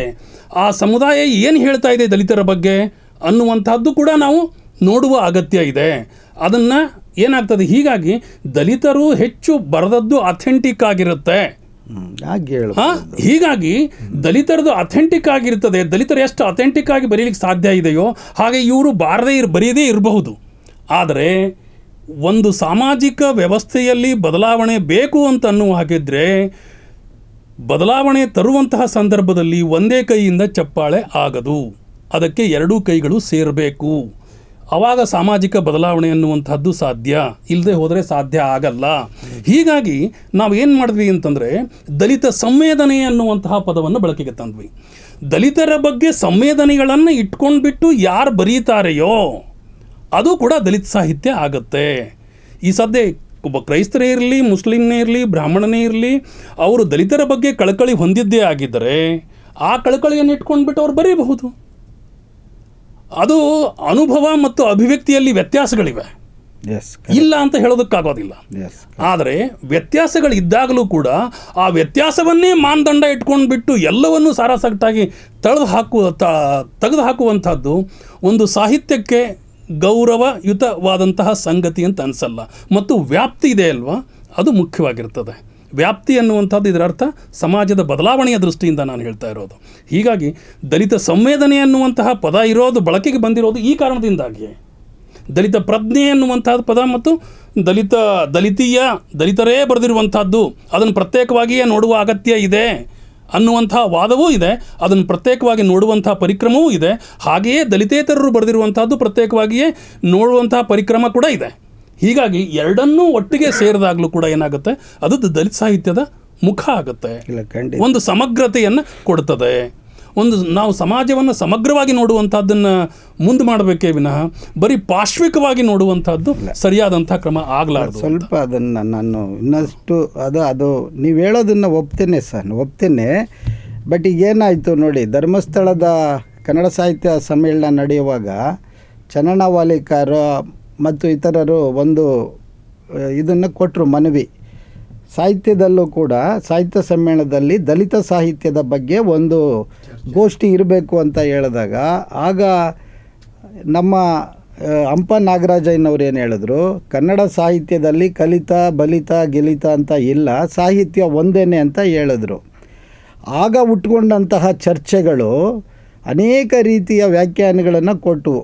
ಚರ್ಚೆ ತುಂಬ ದೀರ್ಘವಾಗಿ ನಡೀತು. ಅದರ ಇದಕ್ಕೆ ಹೋಗೋದಿಲ್ಲ ನಾನು. ಅದು ಕೊನೆಗೆ ಎಲ್ಲಿ ಬಂತು ಅಂತ ಹೇಳಿದ್ರೆ, ಸಾಹಿತ್ಯ ಪರಿಷತ್ತಿಗೆ ಪರ್ಯಾಯವಾದಂಥ ಒಂದು ಚಳವಳಿ ಆಗಬೇಕು ಅಂತ ಹೇಳಿ ಬಂಡಾಯ ಸಾಹಿತ್ಯ ಬಂತು ಅಲ್ವಾ. ಆದರೆ ಬಂಡಾಯ ಸಾಹಿತ್ಯವನ್ನು ದಲಿತ ಸಾಹಿತ್ಯಕ್ಕೆ ಸಂವಾದಕ್ಕೆ ತೊಗೋಬೋದು, ನಾನು ಅದನ್ನು ಇಲ್ಲ ಅಂತ ಹೇಳೋದಿಲ್ಲ ನಾನು. ಬಂಡಾಯ ಸಾಹಿತ್ಯ ಆದರೆ ಬಂಡಾಯ ಸಾಹಿತ್ಯನೇ ದಲಿತ ಸಾಹಿತ್ಯ ಹೇಗಾಗಕ್ಕೆ ಸಾಧ್ಯ ಆಗುತ್ತೆ? ಅದು ನನ್ನ ಪ್ರಶ್ನೆ. ನಿಮ್ಮ ಇಬ್ಬರದು ಕೂಡ ಸಮರ್ಥನೀಯವಾಗಿದೆ. ದಲಿತ ಸಾಹಿತ್ಯ ಅಂದರೆ ದಲಿತರು ಬರೆದರೆ ಹೆಚ್ಚು ಸಂವೇದನೆ, ಅವರ ಅನುಭವ ಅಲ್ಲಿ ಇರುತ್ತೆ.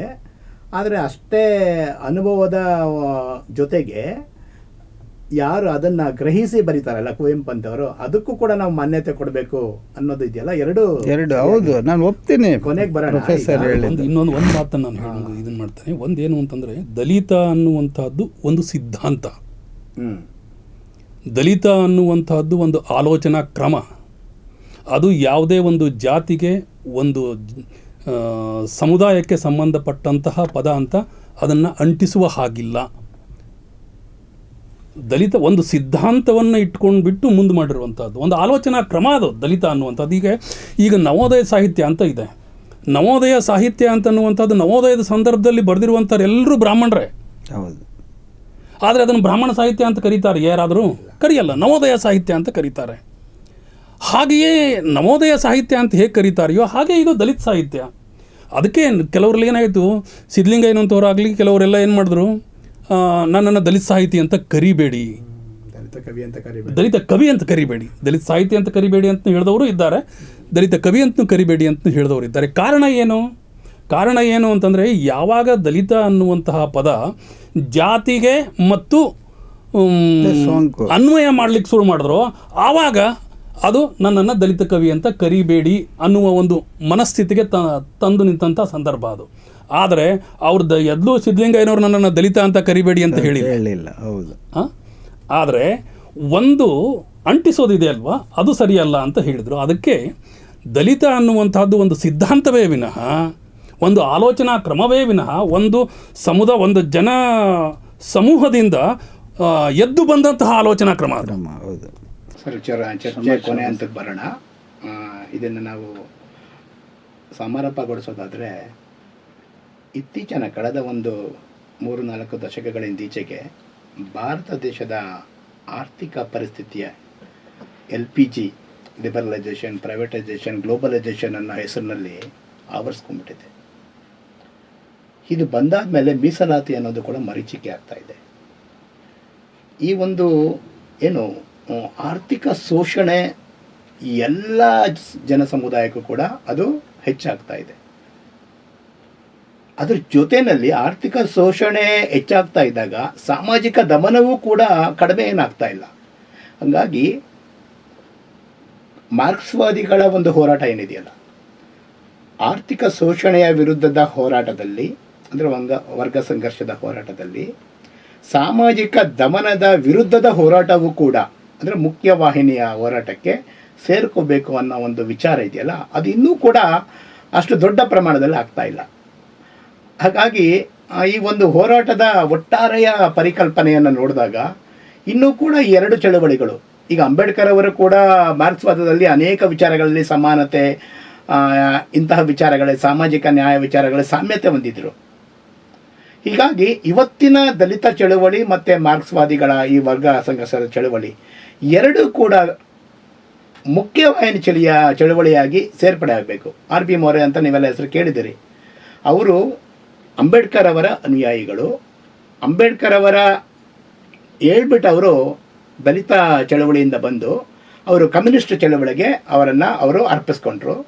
ಅಂದರೆ RB ಮೋರೆ ಅವರು ಅವತ್ತಿನ ಮಹಾರಾಷ್ಟ್ರದಲ್ಲಿ ದಲಿತ ಮತ್ತು ಕಮ್ಯುನಿಸ್ಟ್ ಚಳವಳಿಯ ಸೇತುವೆಯಾಗಿ ಕೆಲಸ ಮಾಡಿದರು.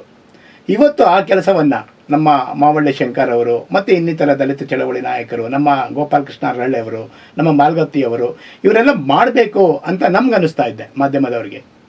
ಇದರ ಬಗ್ಗೆ ಚುಟುಕಾಗಿ ಕೊನೆ ಅಂತ ಒಂದೇನಿದೆ, ಇಬ್ಬರೂ ಒಟ್ಟಾಗಿ ಹೋಗಬೇಕು ಅನ್ನೋದರಲ್ಲಿ ಎರಡನೇ ಮಾತಿಲ್ಲ.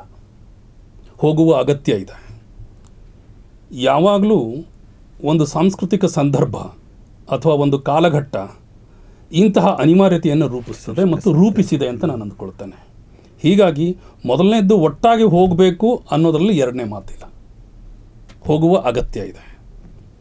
ಇನ್ನೊಂದು ಬಹಳ ಪ್ರಧಾನವಾದ ಆಲೋಚನೆ ಇಲ್ಲಿರೋದೇನು ಅಂತಂದರೆ, ವರ್ಗ ಹೋರಾಟದ ಪರಿಕಲ್ಪನೆ ಮತ್ತು ಇವತ್ತಿನ ನಮ್ಮ ಸಮಾಜದ ಭಾರತೀಯ ಸಮಾಜ ಅನ್ನುವಂಥದ್ದು ಜಾತಿ ಹೋರಾಟದ ಪರಿಕಲ್ಪನೆ. ಇಲ್ಲೇನಿದೆ, ಒಂದೊಂದು ಜಾತಿಗಳು ಒಂದೊಂದು ವರ್ಗದ ಹಾಗೆ ವರ್ತಿಸ್ತವೆ. ಕರೆಕ್ಟ್. ಹೀಗಾಗಿ ವರ್ಗ ಹೋರಾಟದ ಆಲೋಚನಾ ಕ್ರಮ ಏನಾಗಬೇಕಾಗಿದೆ ಅಂತಂದರೆ, ಜಾತಿ ಹೋರಾಟವನ್ನು ನಾವು ಕೈಗೆತ್ಕೊಂಡು ಬಿಟ್ಟು ಅದನ್ನು ವರ್ಗ ಹೋರಾಟವನ್ನಾಗಿ ಪರಿವರ್ತಿಸ್ತೇವೆ ಅನ್ನುವ ಆಲೋಚನಾ ಕ್ರಮ ಮಾರ್ಕ್ಸ್ವಾದಿ ಚಿಂತಕರಲ್ಲಿ ಬರಬೇಕಾಗಿದೆ. ಹಾಗೆಯೇ ದಲಿತರಲ್ಲಿ ಈ ಜಾತಿ ಹೋರಾಟವನ್ನು ನಾವು ವರ್ಗ ಹೋರಾಟಕ್ಕೆ ಪರಿವರ್ತಿಸ್ತೇವೆ ಅನ್ನುವ ಧೋರಣೆ ಅವರಲ್ಲಿ ಬರಬೇಕಾಗಿದೆ. ಈ ಎರಡೂ ಆಲೋಚನಾ ಕ್ರಮಗಳು ಪರಸ್ಪರ ಸಂಯೋಜನೆಗೊಂಡು ಪ್ರತಿನಿಧಿಸಿದಾಗ ಈ ಹೋರಾಟ ಒಟ್ಟಾರೆಯಾಗಿ ಮುಂದೆ ಹೋಗೋದಕ್ಕೆ ಸಾಧ್ಯ ಇದೆ ಮತ್ತು ಹೆಚ್ಚು ಜೀವಂತಿಕೆಯನ್ನು ಪಡೆಯೋದಕ್ಕೆ ಸಾಧ್ಯ ಇದೆ. ಹೀಗಾಗಿ ಇವತ್ತಿನ ಸಂದರ್ಭದಲ್ಲಿ ಇದು ಅನಿವಾರ್ಯ ಮತ್ತು ಅಗತ್ಯ. ಇದನ್ನು ನಾವು ಮಾಡದೇ ಹೋದರೆ ಸಮಾಜ ನಮ್ಮನ್ನು ಕ್ಷಮಿಸೋದಿಲ್ಲ. ಈ ಕಾರಣದಿಂದಾಗಿ ಮಾರ್ಕ್ಸ್ವಾದಿಗಳು ಮತ್ತು ಅಂಬೇಡ್ಕರ್ವಾದಿಗಳು ಇಬ್ಬರೂ ಒಟ್ಟಾಗಿಯೇ ಕೈ ಜೋಡಿಸಿ ಭಾರತೀಯ ಭವಿಷ್ಯತ್ತನ್ನು ರೂಪಿಸುವ ಕಡೆಗೆ ತುಡಿಯುವ ಅಗತ್ಯ ಇದೆ ಅಂತಲೇ ನಾನು ಅಂದ್ಕೊಳ್ತೇನೆ. ಶಂಕರ್ ಅವರು ಈಗ ಈ ಎರಡು ಸಮಾನ ಆಶಯಗಳನ್ನು ಇಟ್ಟುಕೊಂಡಂತಹ ಚಳವಳಿಗಳು, ಕಮ್ಯುನಿಸ್ಟ್ ಚಳವಳಿ ಅಥವಾ ಅಂಬೇಡ್ಕರ್ವಾದಿ ದಲಿತ ಚಳವಳಿಗಳ ನಡುವೆ ಅಂಥ ದೊಡ್ಡ ಭಿನ್ನಾಭಿಪ್ರಾಯಗಳೇನಿಲ್ಲ, ತಕರಾರುಗಳು ಇಲ್ಲ. ಆದರೆ ಮೇಷ್ಟ್ರು ಎತ್ತಿದ ಪ್ರಶ್ನೆ ತುಂಬ ಸೂಕ್ಷ್ಮವಾದಂಥದ್ದು. ಅದನ್ನು ತುಂಬ ಗಂಭೀರವಾಗಿ ಪರಿಗಣಿಸಬೇಕು. ಯಾಕಂದರೆ ಅದನ್ನು ನಾನು ಸ್ವಯಂ ಅದನ್ನು ಅನುಭವಿಸಿದ್ದರಂಥದ್ದು ಕೂಡ ಉದಾಹರಣೆ ಇದೆ. ನಾನು ಸ್ವಯಂ ವಿಮರ್ಶೆ ಮಾಡ್ಕೊಂಡು ಅಲ್ಲಲ್ಲ, ಅಂದರೆ ಬಾಬಾ ಸಾಹೇಬ್, ಈಗ ಮಾರ್ಕ್ಸ್ರವರು ಹೇಳುವಂಥ ಪ್ರೊಲೆಟೇರಿಯಟ್ ಕ್ಲಾಸ್ ಇದೆಯಲ್ಲ, ಶ್ರಮಜೀವಿ ವರ್ಗ ಅನ್ನುವಂಥದ್ದು ಭಾರತದಲ್ಲಿ ಯಾವುದಾಗತ್ತೆ ಅನ್ನೋದು ತುಂಬ ಮುಖ್ಯ ಇಲ್ಲಿ. ಅದರ ನಾಯಕತ್ವವನ್ನು ಕೂಡ ಅಷ್ಟೇ ಮುಖ್ಯ. ಯಾಕಂದರೆ ನಾಯಕತ್ವ ಯಾರೋ ಕೈಯಲ್ಲಿದ್ದು ಕೇವಲ ಶೋಷಣೆಗೊಳಪಟ್ಟವರು ಅದನ್ನು ಅನುಸರಿಸುವಂಥ ವಿಧಾನ ಇದೆಯಲ್ಲ, ಅದು ಅಷ್ಟು ಸೂಕ್ತ ಆಗೋದಿಲ್ಲ. ಹಾಗಂತ ಹೇಳಿ ಆ ನಾಯಕತ್ವ ಬರೋವರೆಗೂ ಕಾಯಬೇಕು ಅನ್ನುವಂಥದ್ದು ಕೂಡ ಆಗಬಾರ್ದು. ಆದರೆ ಇಲ್ಲಿ ಇದನ್ನು ಕಮ್ಯುನಿಸ್ಟರು ಮೊದಲಿಂದನೂ ಅದನ್ನು ಸರಿಯಾದ ರೀತಿಯಲ್ಲಿ ಭಾವಿಸಿದರೆ ಅಥವಾ ಆ ರೀತಿಯಲ್ಲಿ ನಡ್ಕೊಂಡಿದ್ರೆ ಬಹುಶಃ ಈ ರೀತಿಯ ಬಹುದೊಡ್ಡ ಈ ವಿಭಜನೆ ಗ್ಯಾಪ್ ಆಗ್ತಾ ಇರಲಿಲ್ಲ ಅನ್ನುವಂಥದ್ದು. ಅಲ್ಲಿ ಕೆಲವು ತಪ್ಪುಗಳನ್ನ ಒಪ್ಕೊಂಡು RB ಮೊರೆ ಅವರು ಅವತ್ತಿನ ಕಮ್ಯುನಿಸ್ಟ್ ಪಕ್ಷ ಇಲ್ಲ ನಾನು ಹೇಳ್ತೀನಿ. ಈಗ ಬಾಬಾ ಸಾಹೇಬ್ ಅಂಬೇಡ್ಕರ್ ಅವರು ಕೂಡ ಬಾಂಬೆಯಲ್ಲಿ ನಡೆದಂಥ ಮಿಲ್ ಹೋರಾಟ ಏನಿದೆಯಲ್ಲ, ಗಿರಣಿ ಇದು ಕಾರ್ಮಿಕರ ಹೋರಾಟದಲ್ಲಿ ಸಂಪೂರ್ಣವಾಗಿ ಸಕ್ರಿಯವಾಗಿರ್ತಾರೆ, ಕ್ರಿಯಾಶೀಲವಾಗಿರ್ತಾರೆ. ಆದರೆ ಪ್ರಶ್ನೆ ಎಲ್ಲ ಬರುತ್ತೆ ಅಂದರೆ ಆ ನೂಲುವ ಕೆಲವು ಸೂಕ್ಷ್ಮ ಇವಿರ್ತಾವಲ್ಲ, ಅಲ್ಲಿ ಪರಿಶಿಷ್ಟ ಈ ಸಮುದಾಯಗಳಿಗೆ ಕೆಳವರ್ಗಗಳಿಗೆ ಅವಕಾಶ ಕೊಡೋದಿಲ್ಲ. ಈ ಪ್ರಶ್ನೆಯನ್ನು ಅಂಬೇಡ್ಕರ್ ಎತ್ತಿದಾಗ ಅದನ್ನು ನಿರಾಕರಿಸ್ತಾರೆ. ಈಗ ತಕ್ಷಣಕ್ಕೆ ನಾವು ಅದನ್ನು ಮಾತಾಡಬಾರ್ದು, ಹಂಗೆ ಮಾತಾಡಿದ್ರೆ ಕಾರ್ಮಿಕ ವರ್ಗ ಇಡಿಯಾಗಿ ಅದು ಓಳಾಗುತ್ತೆ ಅನ್ನುವಂಥ ಪ್ರಶ್ನೆ ಬರುತ್ತೆ. ಬಾಬಾ ಸಾಹೇಬರು ಅವಾಗ ಆಚೆ ಬರ್ತಾರೆ. ಅದರಿಂದ ಒಂದು ನಿಮ್ಗೆ ಹೇಳಿದ್ದು ಒಂದು ಮಧ್ಯಪ್ರವೇಶ, ಅಲ್ಲಿ ಒಂದು ಬೇಡಿಕೆಗಳನ್ನ ಇಟ್ಟಿರ್ತಾರೆ. ಆ ಬೇಡಿಕೆಯಲ್ಲಿ ಗಿರಣಿಯಲ್ಲಿ ಕೆಲಸ ಮಾಡೋ ನೂಲು ತೆಗೆಯುವಂಥ ಜಾಗದಲ್ಲಿ ಅಸ್ಪೃಶ್ಯರನ್ನು ನೇಮಕ ಮಾಡಬೇಕು ಅಂತ ಒಂದು ಡಿಮ್ಯಾಂಡ್ ಕೂಡ RB ಮೊರೆ ಅವರ ನೇತೃತ್ವದಲ್ಲಿ ಇಟ್ಟಿದ್ರು. ಇಲ್ಲ ನೀವು ಗಮನಿಸಿ, ಯಾಕೆ ಬಾಬಾ ಸಾಹೇಬ್ ಹೊರಗಡೆ ಬಂದರು ಅನ್ನೋದಕ್ಕೆ ಅಲ್ಲಿ ಸ್ಪಷ್ಟವಾದ ಉದಾಹರಣೆ ಸಿಗುತ್ತೆ. ಯಾಕಂದರೆ ಡಾಂಗೆ ಮತ್ತು ಅಂಬೇಡ್ಕರ್ ನಡುವೆ ಒಂದು ಸುದೀರ್ಘವಾದ ವಾದ ವಿವಾದ ಸೃಷ್ಟಿ ಆಗುತ್ತೆ. ಹಾಗಾಗಿ ಇವತ್ತು ಸ್ಥಿತಿ ಆಗಿಲ್ಲ. ಈಗ ನಮ್ಮ ಶತ್ರು ಬೃಹತ್ತಾಕಾರವಾಗಿ ಈಗ ನಮ್ಮ ಮುಂದೆ ಬಂದು ನಿಂತಿದ್ದಾನೆ. ಇವತ್ತು ಇಡೀ ಜಗತ್ತು, ಇವತ್ತು ಇಡೀ ಕ್ಯಾಪಿಟಲಿಸಮ್, ಜಾತಿನೇ ಇಲ್ಲಿ capital, caste is A capitalism ಕೂತಿದೆ ಇಲ್ಲಿ ಅಲ್ವಾ. ಜಾತಿ ಕೆಲವರು ಬಂಡವಾಳ ಆಗಿದೆ. ಈಗ ಬನಿಯಾಗಳಿಗೆ, ಬ್ರಾಹ್ಮಣವಾದಿಗಳಿಗೆ, ಮೇಲು ಜಾತಿಗಳಿಗೆ ಜಾತಿ ಅನ್ನೋದೇ ಕ್ಯಾಪಿಟಲ್. ಅವರಿಗೆ ಕೆಳವರ್ಗಗಳಿಗೆ ಯಾವ ಕ್ಯಾಪಿಟಲ್ ಇದೆ? ದಮನಿತರಿಗೆ ಯಾವ ಕ್ಯಾಪಿಟಲ್ ಇದೆ? ಹಾಗಾಗಿ ಇವತ್ತು ಕಮ್ಯುನಿಸ್ಟರು ಕೂಡ ವಿಚಾರಗಳ ಬದಲಾವಣೆ ಆಗಬೇಕು ಮತ್ತು ದಲಿತ ಚಳವಳಿನೂ ಕೂಡ ಆ ದಿಕ್ಕಿನಲ್ಲಿ ಒಂದಾಗುವ. ಒಂಟಿ ನಡಿಗೆ ಯಾವತ್ತೂ ಒಳ್ಳೆಯದಲ್ಲ. ಒಂಟಿಯಾಗಿ ಓಡ್ತೀನಿ ಅಂದರೆ ಸಾಧ್ಯವೂ ಇಲ್ಲ. ಹಾಗಾಗಿ ನಾವು ನಮ್ಮ ಎರಡೂ ಕಾಲುಗಳ ನಡುವೆ ನಾವು ಓಟಾಗ ಮಾತ್ರ ಏನಾದರೂ ಮಾಡೋದಕ್ಕೆ ಸಾಧ್ಯ ಆಗುತ್ತೆ. ಮತ್ತು ಇವತ್ತಿನ ಪರಿಸ್ಥಿತಿ ಅದಲ್ಲ, ಭಾರತ ಎದುರಿಸ್ತಾ ಇರುವಂಥ ಈ ಪರಿಸ್ಥಿತಿ ಇದೆಯಲ್ಲ, ಇದು ಅತ್ಯಂತ ಭಯಾನಕವಾದಂಥ ಸ್ಥಿತಿಯಲ್ಲಿ ಇವತ್ತು ನಾವಿದ್ದೀವಿ. ಇದನ್ನು ಎದುರುಗೊಳ್ಬೇಕಾದ್ರೆ ಒಂಟಿ ಹೋರಾಟಗಳನ್ನು ನಾವು ಮಾಡೋದರಿಂದ ಸಾಧ್ಯ ಆಗೋದಿಲ್ಲ. ಹಾಗಾಗಿ ನಾವು ಈಗ ನಿಮಗೆಲ್ಲ ಗೊತ್ತಿದೆ, ಸಂಯುಕ್ತ ಹೋರಾಟ ಕಟ್ಕೊಂಡಿದ್ದೀವಿ. ರೈತರ ಪರವಾದಂಥ, ಕಾರ್ಮಿಕರ ಪರವಾದಂಥ, ದುಡಿಯುವ ಜನರ ಎಲ್ಲ ಇಶ್ಯೂಸ್ಗಳನ್ನು ಇವತ್ತು ದಲಿತ ಚಳವಳಿ ಆದಿಯಾಗಿ ಇವತ್ತು ಅಡ್ರೆಸ್ ಮಾಡ್ತಾ ಇದೆ. ಅದು ಇವತ್ತಿನ ಅಗತ್ಯನೂ ಕೂಡ ಅದು. ಹಾಗಾಗಿ ಇದು ಪ್ರೊಫೆಸರ್ ಹೇಳ್ದಾಗೇ ಹೊಸ ಭಾರತವನ್ನು ಸೃಷ್ಟಿ ಮಾಡಬೇಕಾದ್ರೆ ದಮನಿತ ಸಮುದಾಯಗಳ ನಡುವೆ ಆ ಶಕ್ತಿ ಬರೋದಕ್ಕೆ ನಾವು ಒಂದಾಗಲೇಬೇಕು. ಅದು ಇವತ್ತಿನ ತುರ್ತು ಕೂಡ.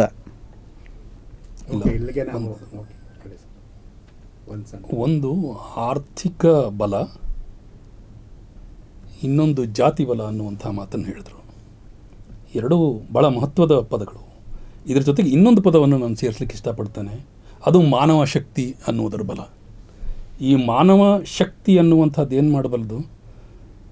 ಜಾತಿ ಶಕ್ತಿಯನ್ನು ಮತ್ತು ಆರ್ಥಿಕ ಶಕ್ತಿಯನ್ನು ಛಿದ್ರಗೊಳಿಸೋದಕ್ಕೆ ಸಾಧ್ಯ ಇದೆ ಅಂತ ನನಗನ್ಸುತ್ತೆ. ಸರ್, ಈ ಚರ್ಚೆಯನ್ನು ಮುಂದಿನ ದಿನಗಳಲ್ಲಿ ಮತ್ತಷ್ಟು ನಾವು ವಿಸ್ತಾರಗೊಳಿಸೋಕ್ಕೆ ನಾವು ಪ್ರಯತ್ನ ಪಡ್ತೀವಿ. ನೀವು ಆಗಾಗ ಬರ್ತಾ ಇರಿ. ಇವತ್ತಿನ ಈ ಒಂದು ಸಂವಾದ ಕಾರ್ಯಕ್ರಮಕ್ಕೆ ಬಂದು ಆ ದಲಿತ ಎಂಬ ಪದ ಇದೆಯಲ್ಲ, ಅದರ ಸೋಂಕನ್ನು ನಾವು ಮೈಗೂಡಿಸ್ಕೊಬಾರ್ದು. ಆದರೆ ದಲಿತ ಆ ಪದ ಅನ್ನೋದನ್ನು ನಾವು ಬಳಸೋದೇ ನಮಗೆ ಅವಮಾನಕರ ಆಗಬಾರ್ದು. ಅದು ನಮಗೆ ಹೆಮ್ಮೆಯ ವಿಚಾರ ಆಗಬೇಕೇ ಹೊರತು, ಅದು ನಮ್ಮ ಸಂವಿಧಾನದ ರಕ್ಷಣೆಯ ವಿಚಾರ ಆಗಬೇಕೇ ಹೊರತು, ನಮ್ಮ ಮಾನವೀಯತೆಯ ಒಂದು ಘನತೆಯ ಬದುಕಾಗಿ ಆ ಪದ ಬರಬೇಕು.